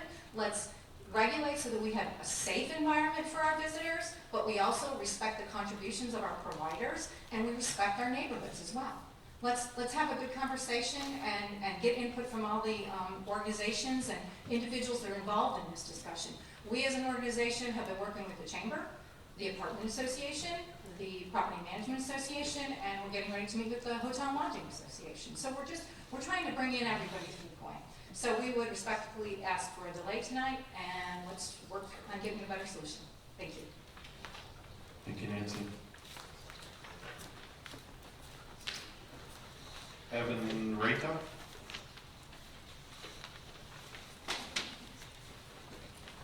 Good evening, Evan Rayta, 7316 Avenue South. I would just like to start by saying thank you for all the hard work. I know this is a hot topic, and they've spent countless hours on it. So I respectfully would like to say that we're painting a very, we're trying to paint with an extremely broad brush here because, as it was stated numerous times, off the record when we were talking and all that with Miss May and other people, there's not but less than 1% of the Airbnbs that have an issue in Jax Beach with police being called or noise or parties. As hosts, we are highly against parties. It's our property. We just spent a lot of money making it look nice, and because Airbnb has very strict guidelines, they'll kick you off if it's a shack. If it's bad, they'll kick you off. They don't want bad places on their thing, because the whole idea of Airbnb, and I just want to educate people, is not a hotel, it's a experience. They want people to share the experience of living in Jacksonville Beach, and what that means is they want to make sure that you have carbon monoxide detectors, smoke alarm detectors, that people are comfortable when they're sleeping, people are safe, trash is not overpiling, and so they have their own regulations also. I think this is a extreme measure. It's the whole opposite side of the spectrum. We're at no regulation, and we're going to 22 pages overnight. I'm sorry, it just seems a bit excessive. It's overkill for less than 1% of the problem. Less than 1%. I believe there's like 3 properties, if I'm not mistaken, that have issues. It's not an overwhelming number. Yes, we're for paying to register or whatever we got to do for us, so you guys know that we're here. Okay? Yes, we're for that. But some of the stuff is just ridiculous. Like 3 people per bathroom. There's 4-bedroom, 1-bath houses in Jax Beach. So you mean to tell me that only 3 people can go in the air-conditioned bathroom? I mean, there's just so much stuff on here that we cannot, there's no way we can process all this stuff and then come up with a good decision. That's not going to lead to a Bert Harris lawsuit. We've already engaged attorneys, so we're fully mobilized. I'm sorry, we don't want any trouble. We don't want to sue the city because that's our money too. But if things progress, we obviously have to do what we have to do. And again, I just want to point out that 40% of our tenants have been Mayo Clinic patients, just so you guys know. We're not right on the beach, so maybe those people are getting the full-time vacationers, but a lot of our people, on the west side of Third or east side of Third are Mayo Clinic goers, and they just want a comfortable place where they can stay with their family. So again, I highly urge you guys to push this back and let's sit down, talk this through, let's get some good regulation in the books, and let's make the right decision. So please vote to delay this and move to figure something out more reasonable and less regulatory. Thank you guys. Thanks, Appreciate it. Gretchen Kornitik? Oh, nice. Ooh. That's good. Most people don't even attempt it. Toughest job in Jax Beach is right here. It's doing that. Gretchen Kornitik, 1722 Mayview Road. Thank you so much for kind of listening through this, guys. I would like to confirm everything that you've heard so far. I am a property manager. I have properties that I have personally put $250,000 worth of stuff into a $1 million house on the ocean. We have concierge level services, so we are greeting our guests at the door. We are making sure we know who these people are, and we're making sure that they're having an amazing experience so that they share it with the world. We want to host the world. We need to turn this around. We need to talk about the positive impact. I don't think it's right that the people who are having to live through party houses or in cars, we have to find a solution to that. But it's not this. What I would say is just, let's simplify this. Let's really just simplify it. I've been part of now the St. Augustine and St. Johns County. I've been through Jacksonville. I've been to Tallahassee. I've been traveling around with this a good bit. And it's very interesting to watch the mistakes that the counties that are rushing into this and the cities that are rushing into it, and then they're having to deal with the backlash on it. This really does need to be slowed down.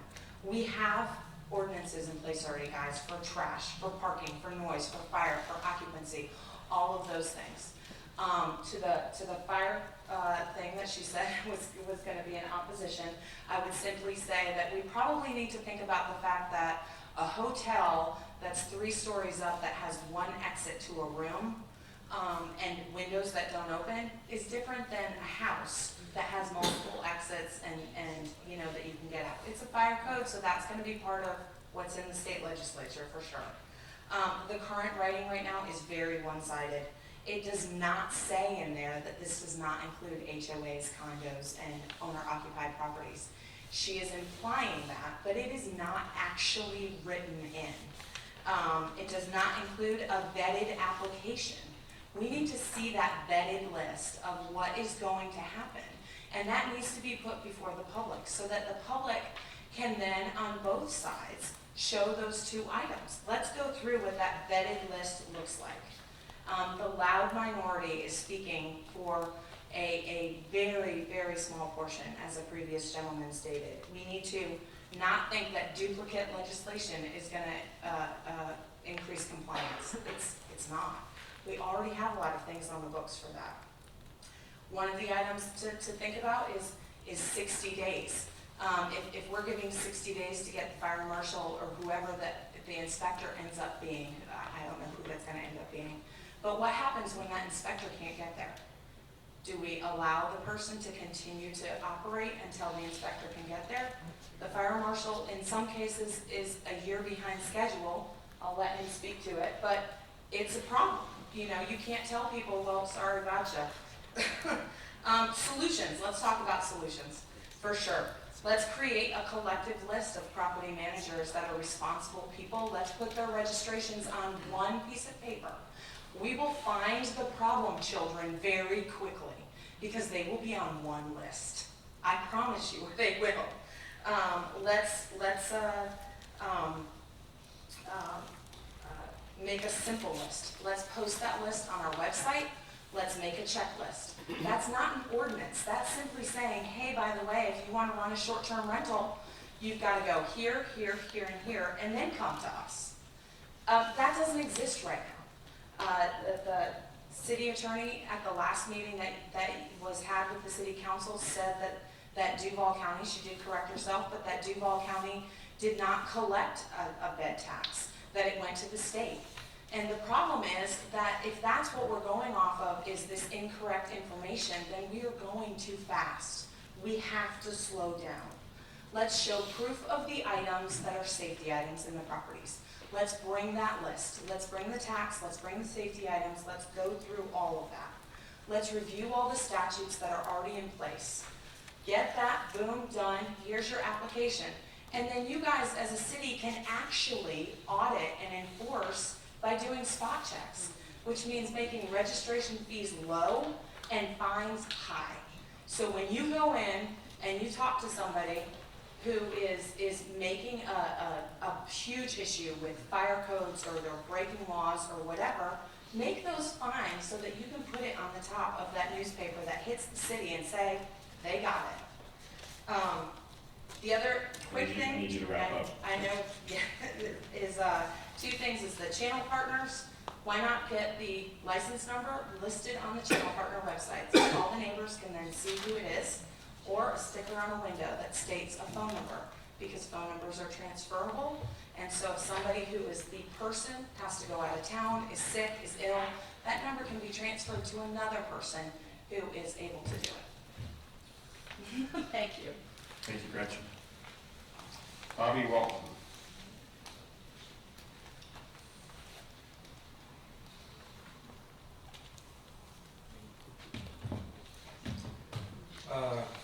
Good evening. I live on 11th South, as I mentioned earlier. First of all, I am stunned by the attitude of the city to be promoting this, almost as if they're bringing this program here to change and promote temporary rentals, rather than open it up as it be a 50-50 or an unbiased entity. It's being promoted and supported here. They can manipulate the rules, change the rules, some don't apply. This whole thing is like opening Pandora's box. We've already heard, even people have said the fire department's a year behind on their inspection for things, and we're going to put them in here where we have, I don't know how many, what's the number of these places that they're going to be? Is there any control of that? Secondly, Jacksonville Beach is a residential beach. We want long-term people, at a minimum 6 months. I wonder why all of the condominiums and homeowner association have long-term only, not short-term. Might be a pretty good reason for that. They don't want the problems, okay? Well, the rest of the whole area, is this going to be for the whole city of Jacksonville Beach? Or just portions? Because in Jacksonville Beach South, from 4th Street all the way to, St. Augustine, except for the Ponte Vedra Inn, there's no toilets, there's no restroom facilities similar, there's no bars, there's no restaurants, there's no hotels. Wonder why that is. It's a residential area. So we don't need to create all of this for short-term rentals. the whole area could be like a motel. People coming and going all the time. It's gonna increase the trash, it's gonna increase the traffic. The traffic in Jacksonville Beach is already at least tripled in the last 10 years, if not quadrupled.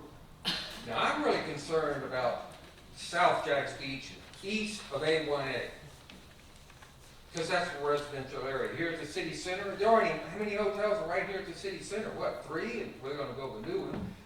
Okay, you want it here, that's one thing. But in a residential area, I can't imagine it being feasible.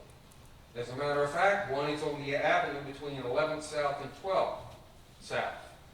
Just was rebuilt, tore down an old house, just like these, old houses that aren't any good, apparently. Everybody thinks.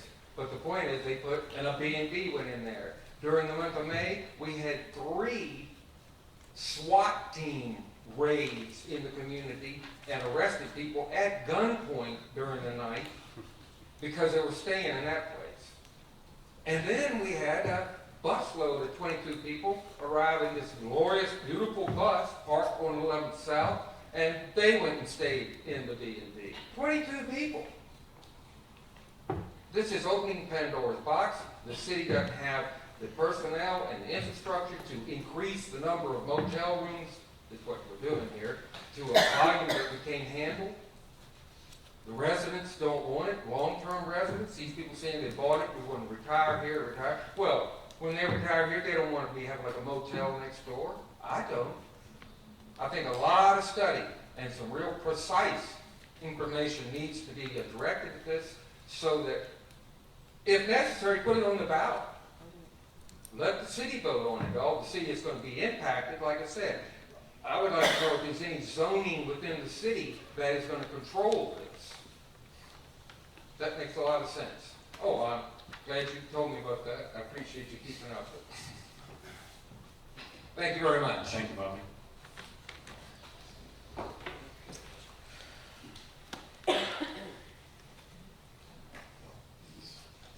I have 2 other speaker cards that were in opposition to the application that did not wish to address. One was from Colin Thomas, and one was from Gabriel Prito.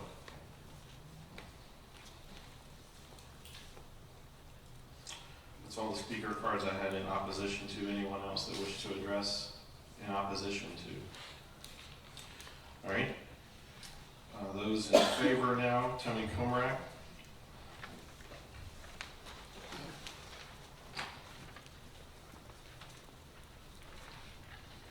Hello, Greg. Hey, Scott. I just want to say... Tony, state your name. Oh, okay. Your I'm name Tony and address. Comarak. I live at 533 11th Avenue South. I'm a very long-time resident there, and I have been personally impacted by them tearing down the single-family homes on 11th South and replacing them with rentals. And now we're getting even more pressure from rentals, so they want to make it extremely narrow. And we also have issues with parking. I want to say thank you, Ms. May, Bill Mann, city staff, for coming up with these rules.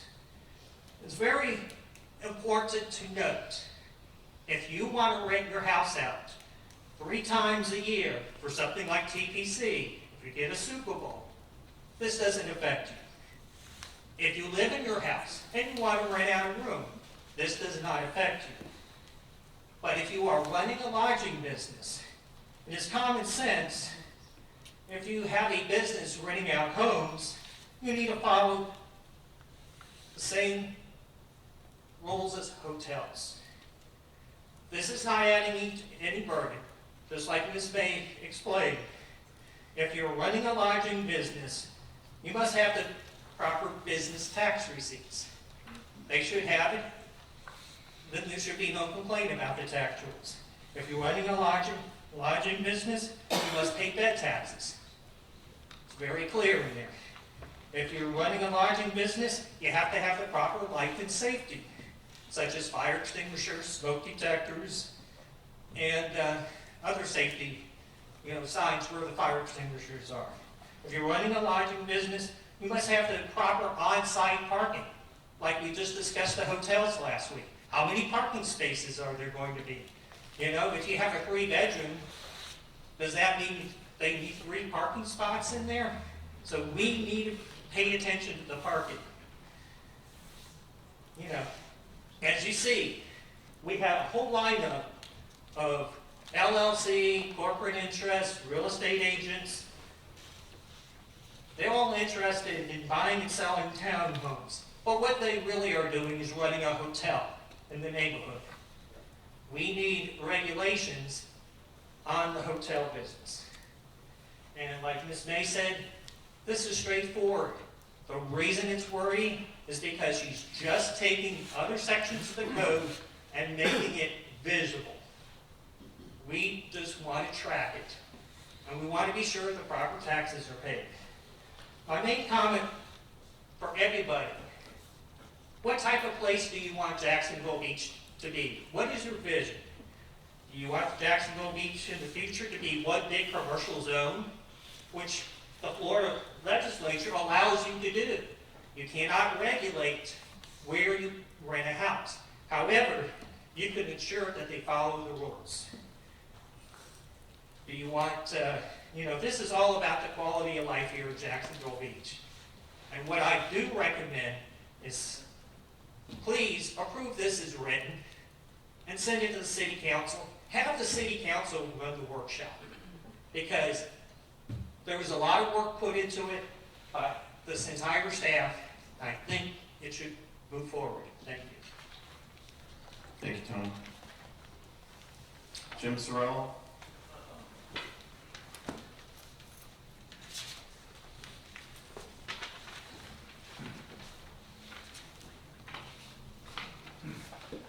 Jim Sorrell, 1410 Pinewood Road, Jacksonville Beach.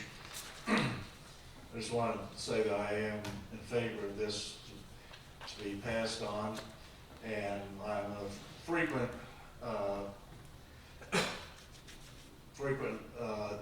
the city council meetings. And unfortunately, this ordinance has taken a lot of effort and whatever, but it came about because there's a need. And it wasn't a need from these good people that have spoken here tonight, but it's from the bad apples. And the fact that, unfortunately, all the regulatory bodies have absolutely no power at all against these bad apples. This is the reason why this ordinance was written, and it is the reason why it needs to be passed. And unfortunately, it is a long ordinance, greater than most, but again, all it's doing is regurgitating the Florida statutes that will be enforced. And so everybody's on notice of what to be expected. But as Tony said, the main point we have here is the quality of life. We're talking about this is a business, and the majority of people run them well, but it's a business in a residential neighborhood. And this is something that is not allowed in our ordinances normally. You can't run a commercial operation in a residential neighborhood, but in this particular case, you can. So what we need is the quality of life, whereas you're not affecting the other residents in the neighborhood, and the bad apples can be dealt with. And also, when new people come in here, the bad apples won't buy in here because they know they're going to be regulated. Otherwise, this is a booming industry. It's going to explode. House goes up for sale, and it will be bought and probably turned into a rental of some sort. This way, this would be for the future of our city and the residents. That's why I hope that you will go ahead and pass this. And there are very few, listening to our city attorney, very, very few things that actually are being implemented by the city. Most of them are Florida statutes. And unfortunately, the people that spoke tonight didn't give you enough information as to the specific points that they wanted you to give information to. But what the council's looking for is that they want they'd like to see you push this to pass this board with recommendations that you have or concerns, and it'll be workshop before there's 2 more readings that the rest of the people can also. So that's 3 opportunities that they will have. Thank you. Thank you, Tim. Michael Barker? Barker. Michael Barker, 213 Colwood Road. You know, I've lived here for 40 years in the Beaches area, and owned 2 homes on 213 Colwood Road, dead end cul-de-sac. The picture that everybody's painting, realtors, I owned a rental, I just sold it, and it was yearly rental. The neighbor came in and bought the house across the street, which is sold 3 times. Most of the homes are $400,000 to $1 million homes. We work hard to live in this area. I literally have 400 to 600 people at 8 to 12 people a week in a 4-bedroom home. Got a circle driveway. Pretty much every week we got 3 to 4 cars. We used to have no cars. Kids ride their bikes, come and go. And it amazes me, there's so many things I want to say because this is just unbelievable. It's the first time I spoke out about this because I thought there was nothing we could do. We had an HOA that's still kind of hanging around. I don't know if we can get that rebooted. But bottom line is, in the commercial area that he's talking about, I've lived here 23 years. My son's been raised, all the kids have been raised, they're still new kids. You can't even ride the bike on the street. Fire, we had a fire, you couldn't even get down. We have a median in the middle. I have my house, a median, and the rental across the street. It's the only rental on there. My question is, we have 16 homes. I'm going to go all over the place. I've got it written out. I'm going to read this here in a minute to make more sense. But after hearing all this, I'm just beside myself. First of all, why did we not get a vote in this? It's a residential situation. Now it's commercial. Jack's Beach used to be so down. If you did anything commercially, you guys were on it. Now all of a sudden, because of tax, now we're getting exploited. The taxes that are raised, you guys want to make money off of our residential situations. I'm beside myself over why did we not get to vote on this? I have no problem with somebody renting even 3 months. Atlantic Beach, 3 months. Neptune Beach, 28 days. They're grandfathered in. This law just passed, none of us knew anything about it. I've got 16 homes on my street. 15 people are against vacation rentals, which I'll give you a copy of this. I'm going to give you a copy of what my stuff that I printed out and wrote for 3 hours today of why. I mean, I agree with this ordinance if we can't get anything done, but you can write this name down, Mike Dempsey, 214 Tallwood Road. We just looked up his tax records, 2018. He's homesteading. He's been renting this place out for a year and a half. Not only is he not paying you taxes, you guys, I know it's not your fault, but the city has no clue on how to even police this. He 2 to 4 day rentals, 3 to 4 day rentals. Bruce, who's my neighbor, he's back there. We just found out about this literally a couple days ago, so I think a lot of other neighbors would have shown up.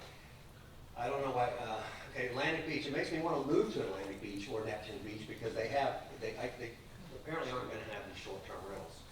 When I rented my house, I made a certain amount of money. So Mike moves in, quits his job, buys 2, he's got 3 properties, Mike Dempsey, so you may want to check on the other properties he owns. And I just found this out because it irritates me that not only I have to put up with all these cars coming and going. When you go to VRBO, you're probably partying a lot more than you do. There are so many cars on our street, which we literally had just a few at the end of the cul-de-sac. Now it's just people come and go. I take care of the street, I blow the street, I'm constantly looking over my shoulder. Let me stick to what I wrote down before me. So I realize it's a state law, but you know, the fact that they have, why can't we vote on it as Jack's Beach? You're trying to draw money, and now everybody wants to move to Atlantic Beach or Neptune Beach because they don't want to have a vacation rental on their street or a commercial situation. There again, 60% of the time, 3 to 4 days, you guys can't police that. You guys don't even, in fact, in the Beaches Leader, there was over 400 rentals I found out in Jack's Beach, which I couldn't believe there were that many. So the fact that you don't know that my guy is, he hadn't said anything, so he's paying 7% to Airbnb, and you guys want to collect 6% hotel tax. So you've missed out on a year and a half of revenue. So I figure if I get screwed out of this, at least the city of Jack's Beach is getting some money, and I understand that. I lived in California, my folks were divorced years ago when I was 5, so I've lived in California and Florida. I've been back there several times, but I've been back there a couple of years ago to all the places I used to grow up. California is so crowded. Their buildings are all 40 years old. It's disgusting. I wouldn't live in California if you gave me a place. So all these VRBO places, now we have all these people come to visit and go, oh, Jacksonville Beach sure is nice. Guarantee you, crowd, in '84 when I bought my, or moved from one area, I was talking from 79 to 84, I lived in one area. There was hardly any traffic, and the traffic that's coming to the beaches is you can't even go out there in the middle of the day on A1A with all the traffic. So it's extremely frustrating to, well, coming back to Mike buying these 3 houses, I figured he's making about $175, $200 grand a year at our expense by renting his place out in a commercial situation. We have 8 to 12 guests. That comes out to 400 a year. We have 200 that visit. So now we have these 600 people coming and going versus a family of 50 or 100. If a pedophile is registered over in Westside, but yet he wants to come to a family reunion for 2 days, is he going to register? No, he's just going to pop up. Now, who would know the difference? I need you to wrap up, Michael. Excuse me? I need you to wrap up. Boy. Can I hand these out to you? Absolutely. I can read this in about a minute.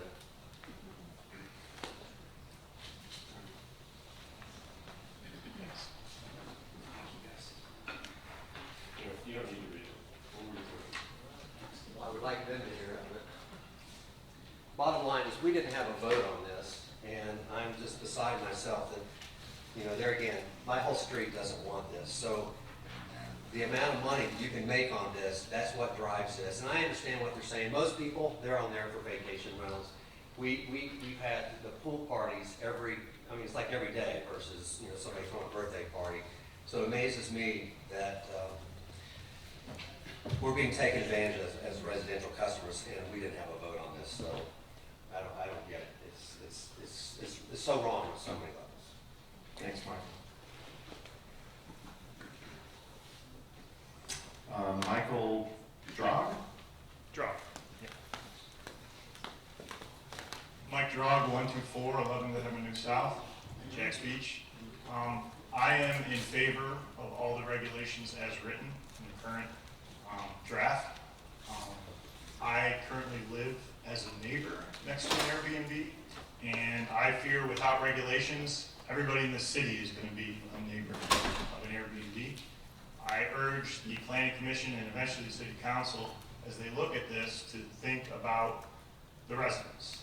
And think about the residents in residential zones as compared to commercial operators in residential zones. I've had numerous instances with my Airbnb next door as a neighbor, where we've called the cops multiple times. We've had issues with multiple buses moving in, and I would ask that, you know, there's going to be two arguments. There's going to be the people like me who have issues with Airbnbs. There's going to be the operators that say they don't have issues, and they may not. So I think if we have regulations, all these operators that say they don't have issues should be able to be in compliance with these regulations. So I don't see a big issue with enforcing this, moving this forward, and not putting a delay on this, as the City Council and it has provided multiple opportunities to comment on this, as well as I received a poll, I believe submitted from UNF for registered voters in Jacks Beach, and my understanding, there's a news article that the majority of Jacks Beach residents that responded to that poll are in favor of this regulation. So there's been multiple instances where this has already been talked about. So I would just encourage that we can move forward with this as stated.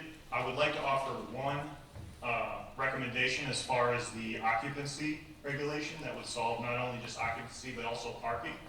I think if we look at it as the number of private parking spots on a property per car. So if you have a driveway, you know, in a high density area like on the east side of A1A, where you may have one or two, mostly one, but one or two spots for cars, then you could only have maybe a certain number of people per that spot on your private property. I think this would solve the parking problem, and this would, it would be three. I'm sorry. 3 minutes, I was telling. Oh, okay, 3 minutes. So I think that's a way to look at it that would solve the parking problem and also the occupancy. I would recommend something like 2 or 3 people per private parking spot on the property. And with that, I'll just say I look forward to this moving forward, to focus on the residents here instead of the commercial enterprises occupying. Thank you. Thank you, Michael. All right, I don't have any further speaker cards. Was there anyone else in favor that wishes to address? All right, public portion of the meeting is closed. Discussion. Oh, okay.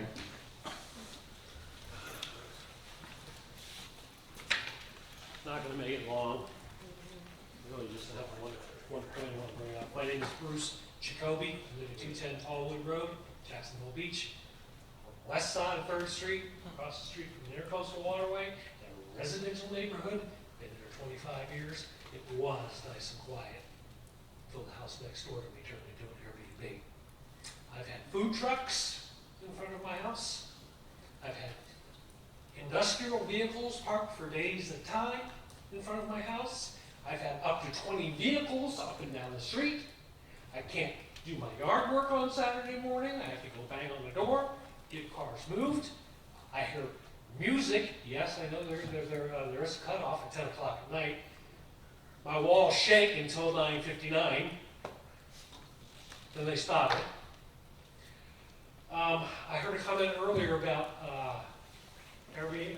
short-term rentals not affecting property values. Sure, if someone wants to buy that house and continue operating it as a short-term rental, what does it do to me living next door? What does it do to my property value?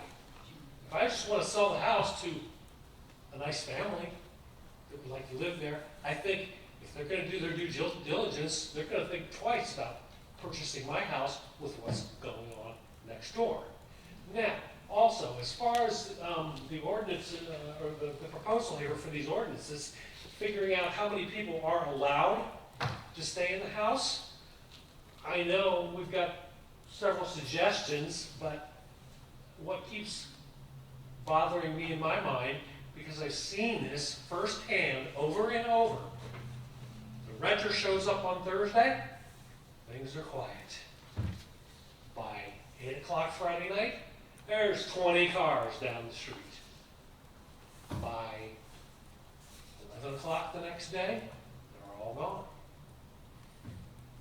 Saturday night, starts again. So, that's a consideration. Just because someone rents it and says, well, we're only gonna have 5 people, doesn't mean that 15 aren't gonna show up. Thank you. Thank you. Anyone else? All right, public portion of the meeting is closed. Discussion.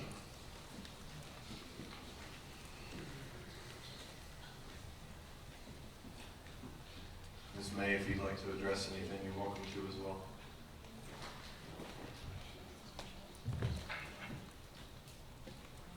You know you wrote good ordinance when you got everybody mad at you. Just to note, help clear up, I know the law's confusing. We're not writing something that's going to allow short-term rentals. That's already done for us. The state did it. We have no ability to stop it. We have been told over and over. This came up because we were trying to do code enforcement. We were trying to take care of a bad apple. We were trying, and they wanted to know what we use our zoning, because this isn't allowed. It's commercial use in a zoning district. Guess what? The state has preempted in regards to these things, period. And the state defines them. These short-term rentals are defined by the state as public lodging establishments under the division of hotels and restaurants. So they put it there, we didn't. Okay, that's what they decided they were. So if you're renting for more than 3 times a year for less than 30 days, you are a short-term transient public lodging establishment according to the state of Florida, period. I didn't make it up, thank you. City of Jacksonville has pre-2011 ordinances on the books. So while they're trying to do more stringent things than we're even considering, such as requiring home sharing, they may have taken that off the table, but they already have some regulations on the book that were grandfathered in. And the speakers are right. City of Atlantic Beach and Neptune Beach do not have this problem. They have pre-2011 ordinances. We didn't. So we're here trying to just do something. And what we do is up to you. I don't know how these regulations prevent anybody. I heard a lot of people say that they're already running wonderful establishments, and if they are, great. I'm most definitely sure that a large part of them actually are. So these regulations are no more than they're already doing. All we're asking you to do is register and pay your taxes. We asked the clerk's office, and they indicated at the last city council briefing that there were all of 8 business tax receipts for this type of business in the city of Jacksonville Beach. As you heard others testify, there are over 400 in the city of Jacksonville Beach. Now, I am not clear on that number, and maybe Bill Mann is, as to whether those include COAs, HOAs, or other things that we're not touching, or if those are strictly homes. I'm betting there's a combination. So what that true number is, I do not know. These are reasonable and enforceable. Again, I can take out those fire codes. It doesn't mean those fire codes don't exist. Nobody wants bad guests, and I think they're absolutely right. I think Airbnb, time and again, has come to the table. What we do want is for property appraisers to be able to know who they are, so that we do get what is being impacted is properties that are being rented out as short-term vacation rentals, and they are still homesteaded. So those tax dollars are being missed out. We're asking you to register with the State of Florida Department of Revenue because that's where you pay sales tax. Now, I misspoke and said the bed tax was paid there as well. I'm sorry, again, that doesn't mean that the whole ordinance is bad. I have a typo on the word until versus unit. Again, doesn't make the whole ordinance bad. HOAs, COAs, and somebody wanted to know, said they were not explicitly addressed. So I'd like to point where those are so they know where they are actually addressed. Page 2 of 21. Whereas such homeowner associations which allow short-term vacation rentals are not regulated locally at this time, but may be in the future if deemed necessary in the interest of the public health, safety, and welfare. Not being regulated at this time. Page 4 of 21. Second whereas. Whereas multi-unit condominium buildings which allow short-term vacation rentals are not regulated locally at this time, but may be in the future if deemed necessary in the interest of the public. And then, whereas 1, 2, 3, 4, 5 on that same page. Whereas owner-occupied short-term vacation rentals are not regulated locally at this time. So yes, it is explicit in the ordinance that those 3 types are not being regulated at this time. So I just wanted to make sure they knew where that was. Zoning was mentioned. No, we can't zone. I know that there are many frustrated people. They have been to Tallahassee every year for 4 years, and they'll probably go back again next year. We don't know that the state won't preempt everything we're doing right here today. I don't know. I do know I was asked to craft some stuff. I pulled all the staff in, we did it, and we only write regulation at your pleasure and at the council's pleasure. So I don't do this because I have any ill will towards one side or the other. I do as the commission and the council directs me. So I'm here at your pleasure to answer any further questions.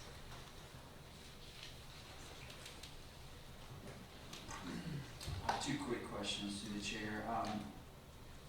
Who's taking on the burden to do all of these inspections? I'm hearing the city's already taxed as it is. Who's going to be going and inspecting all of these Airbnbs? Is it fire? Is it? Mr. Shadow, here it is. Thank you. Steve Shadow, Jackson Beach Fire Marshal, 325 Second Avenue South.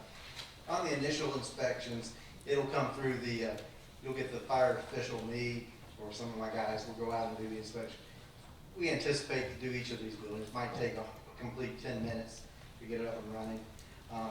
Reality is they could ask for those inspections now. The problem is, I'm not going to go out to Airbnb and start searching addresses trying to find out who it is. So if they register, if we go do the inspection, it takes no time at all to do it. And I don't anticipate a problem in any of their buildings. The majority of them are going to be fine.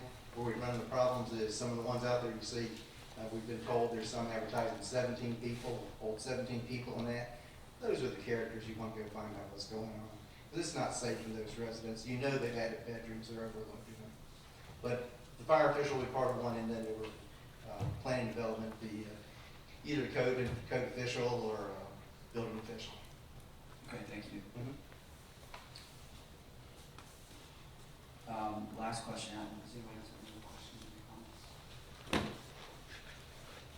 As it relates to persons, is persons defined? Is it children and adults? Because I'm a family of 5 today. We rent hotel rooms, 1 room, 1 bathroom. I rent Airbnbs, 3 beds, 1 bath.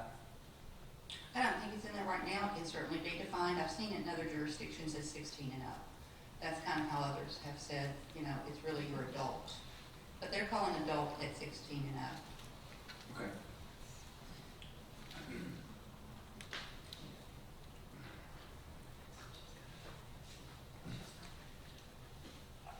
I'll make a couple quick comments. So, I mean, I heard a lot of really good recommendations and arguments from both sides. I think I heard some things that I didn't even think about, which was pretty interesting to hear from both sides. I mean, 2 things stuck out to me. I think it was said the most, which was bad apples and rush decision. And I think we're trying to make a rush decision for the bad apples. As it reads now, there's some things that I need clarification on. There's some things I think, you know, I didn't hear on the people who are in opposition that they were fully against regulating this. I think that they are certainly, you know, up to regulating this. It's just a matter of defining this a little bit tighter. So, in my opinion, I think we should wait until a public workshop and delay this maybe for the first reading of August.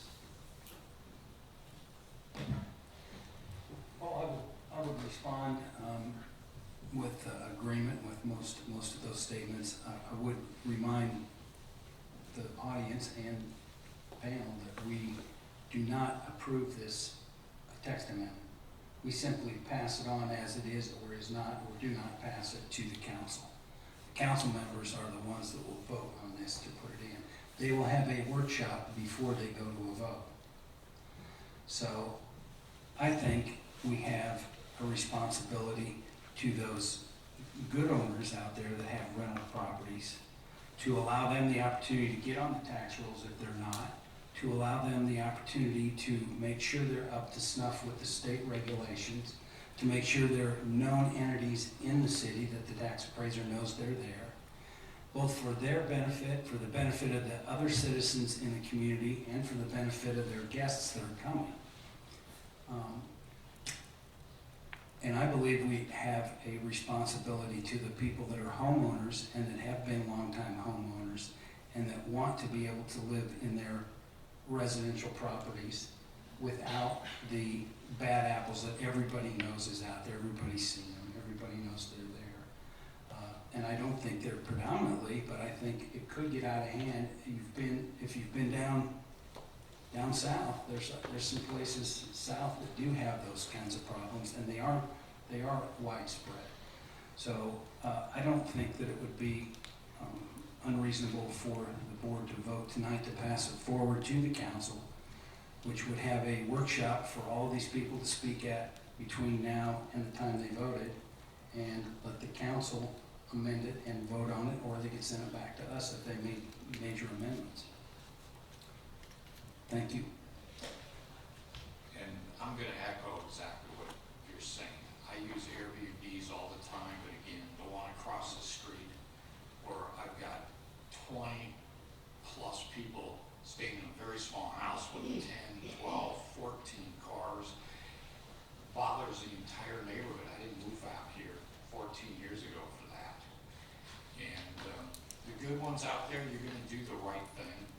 But we got to find out where the others are, and this helps address that. Because we're here for everybody to work together. And I'd like to see us pass it, go to the workshop, clean up what needs to be cleaned up, and then let city council make the final call. Question regarding, so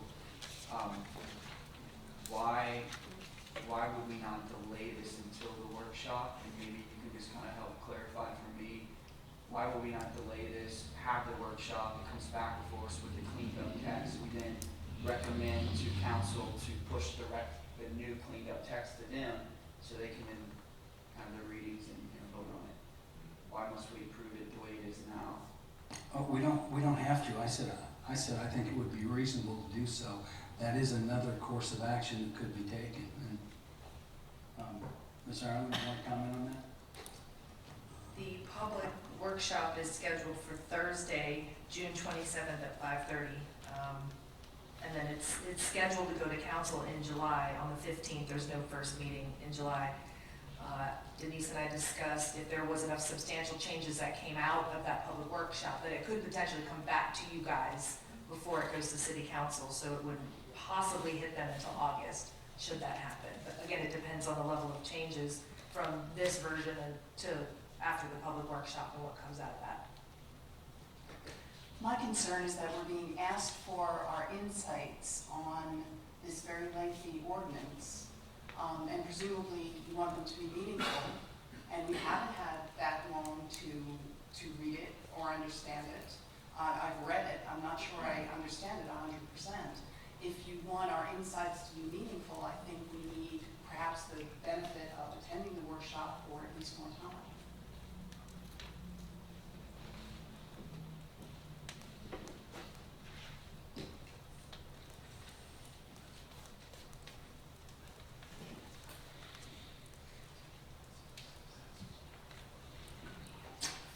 Thank you.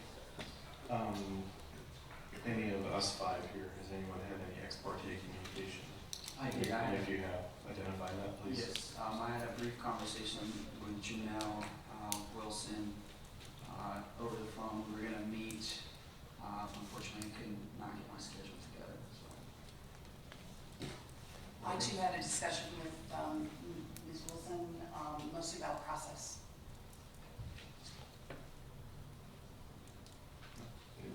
Oh, no ex parte. Me either.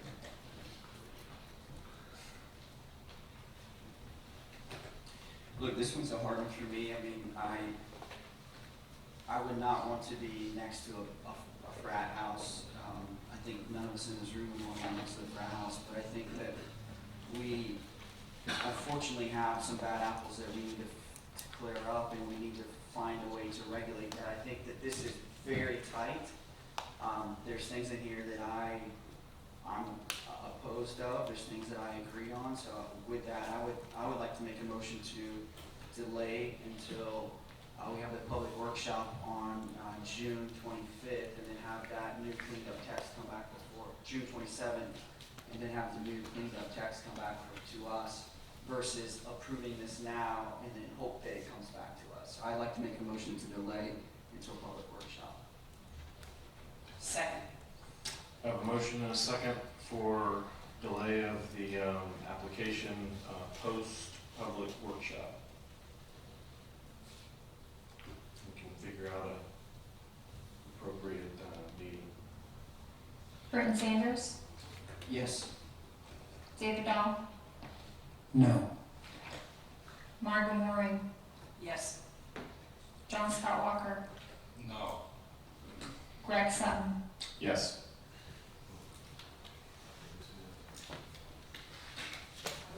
Just ask that we make this a date certain for the public's sake. So we know that June 27th is the public workshop.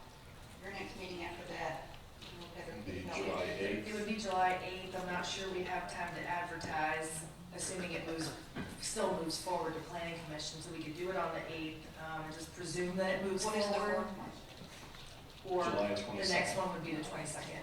That's fine, I'm just asking for a date certain Yeah. so that July July 20 knows where that's going. Let's go with July 22nd. 22nd. July 22nd. Okay, thank you. Yeah, I just make a note that everybody who came, both in opposition and in favor, to attend those public workshops, because that's how we are voice heard. So, thank you.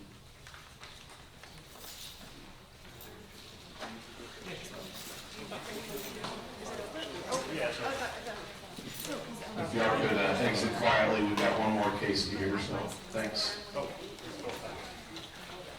Ms. Ireland, PC 19-19. Give them a minute to exit if you don't mind.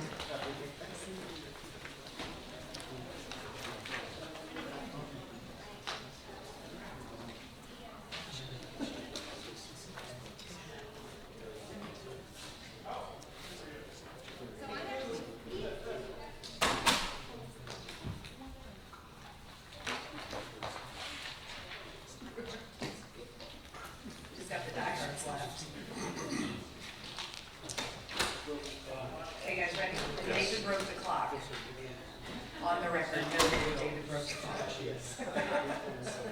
I'll fix it. We'll fix it. You guys ready? Okay. PC 1919 is a land development code text amendment. Applicant is Planning and Development Department, 11 North 3rd Street, Jacksonville Beach, Florida, 32250. And the request is for land development code text amendment approval, requesting to amend section 34408 of the Land Development Code to modify the proximity requirements for medical marijuana treatment center dispensing facilities for consistency with Florida Statute 381.986. In February of 2018, City Council approved Ordinance 2018-8104 that permitted medical marijuana dispensing facilities within the city and established regulations under a new section 34408 of the LDC. The state of Florida requires that if a municipality permits dispensing facilities, they cannot regulate them more stringently than pharmacies. Section 34408A1 established proximity requirements for dispensaries to be 500 feet from another dispensary and 500 feet from any school. In order to maintain consistency and compliance with the latest version of Florida Statute 381.986.11c, the city is requesting to amend Section 34408 of the Land Development Code to remove the proximity requirement that dispensaries can be at least, that dispensaries be at least 500 feet from one another, as this requirement is not also applied to pharmacies and is not required by Florida statute. When Section 34408 was drafted, it was not intended to be more strict than Florida state statute required, and pursuant to Florida Statute 381.986, dispensing facilities only have to be 500 feet away from any public or private school. As proposed, dispensing facilities are still permitted by right in C2 zoning districts, and those located in C1 or CBD zoning districts will still be required to request conditional use approval for specific locations. Hours of operation will remain limited to 7 a.m. to 9 p.m. pursuant to Florida Statute 381.986.8. Thank you, Ms. Ireland. Any questions for staff? I've got a question.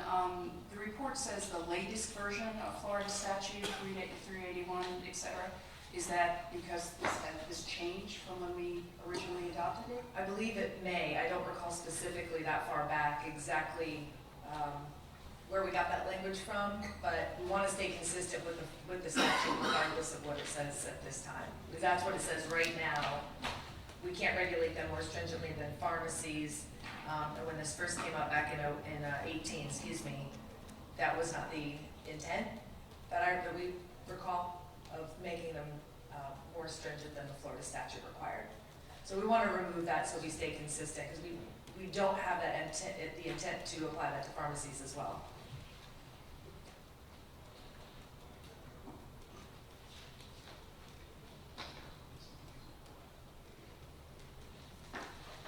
Any other questions of staff?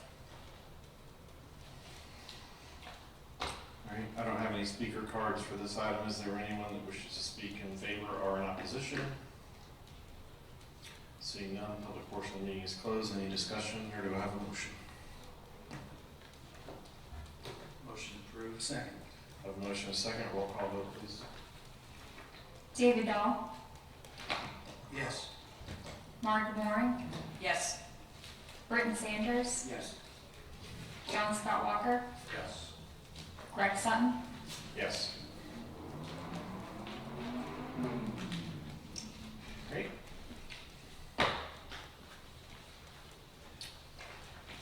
Planning Department report, Heather? The next meeting is Monday, June 24th. Please let me know if you will not be able to be in attendance. I will not be there. The chair will not be here. Okay, I think I already knew that. You be here? Oh, boy. I can call you tomorrow, I'll check. I think we only have one case for right now. I thought you said 3. That has changed. Okay. One was withdrawn and one will be deferred further, so at least just one. Thank you all. All right.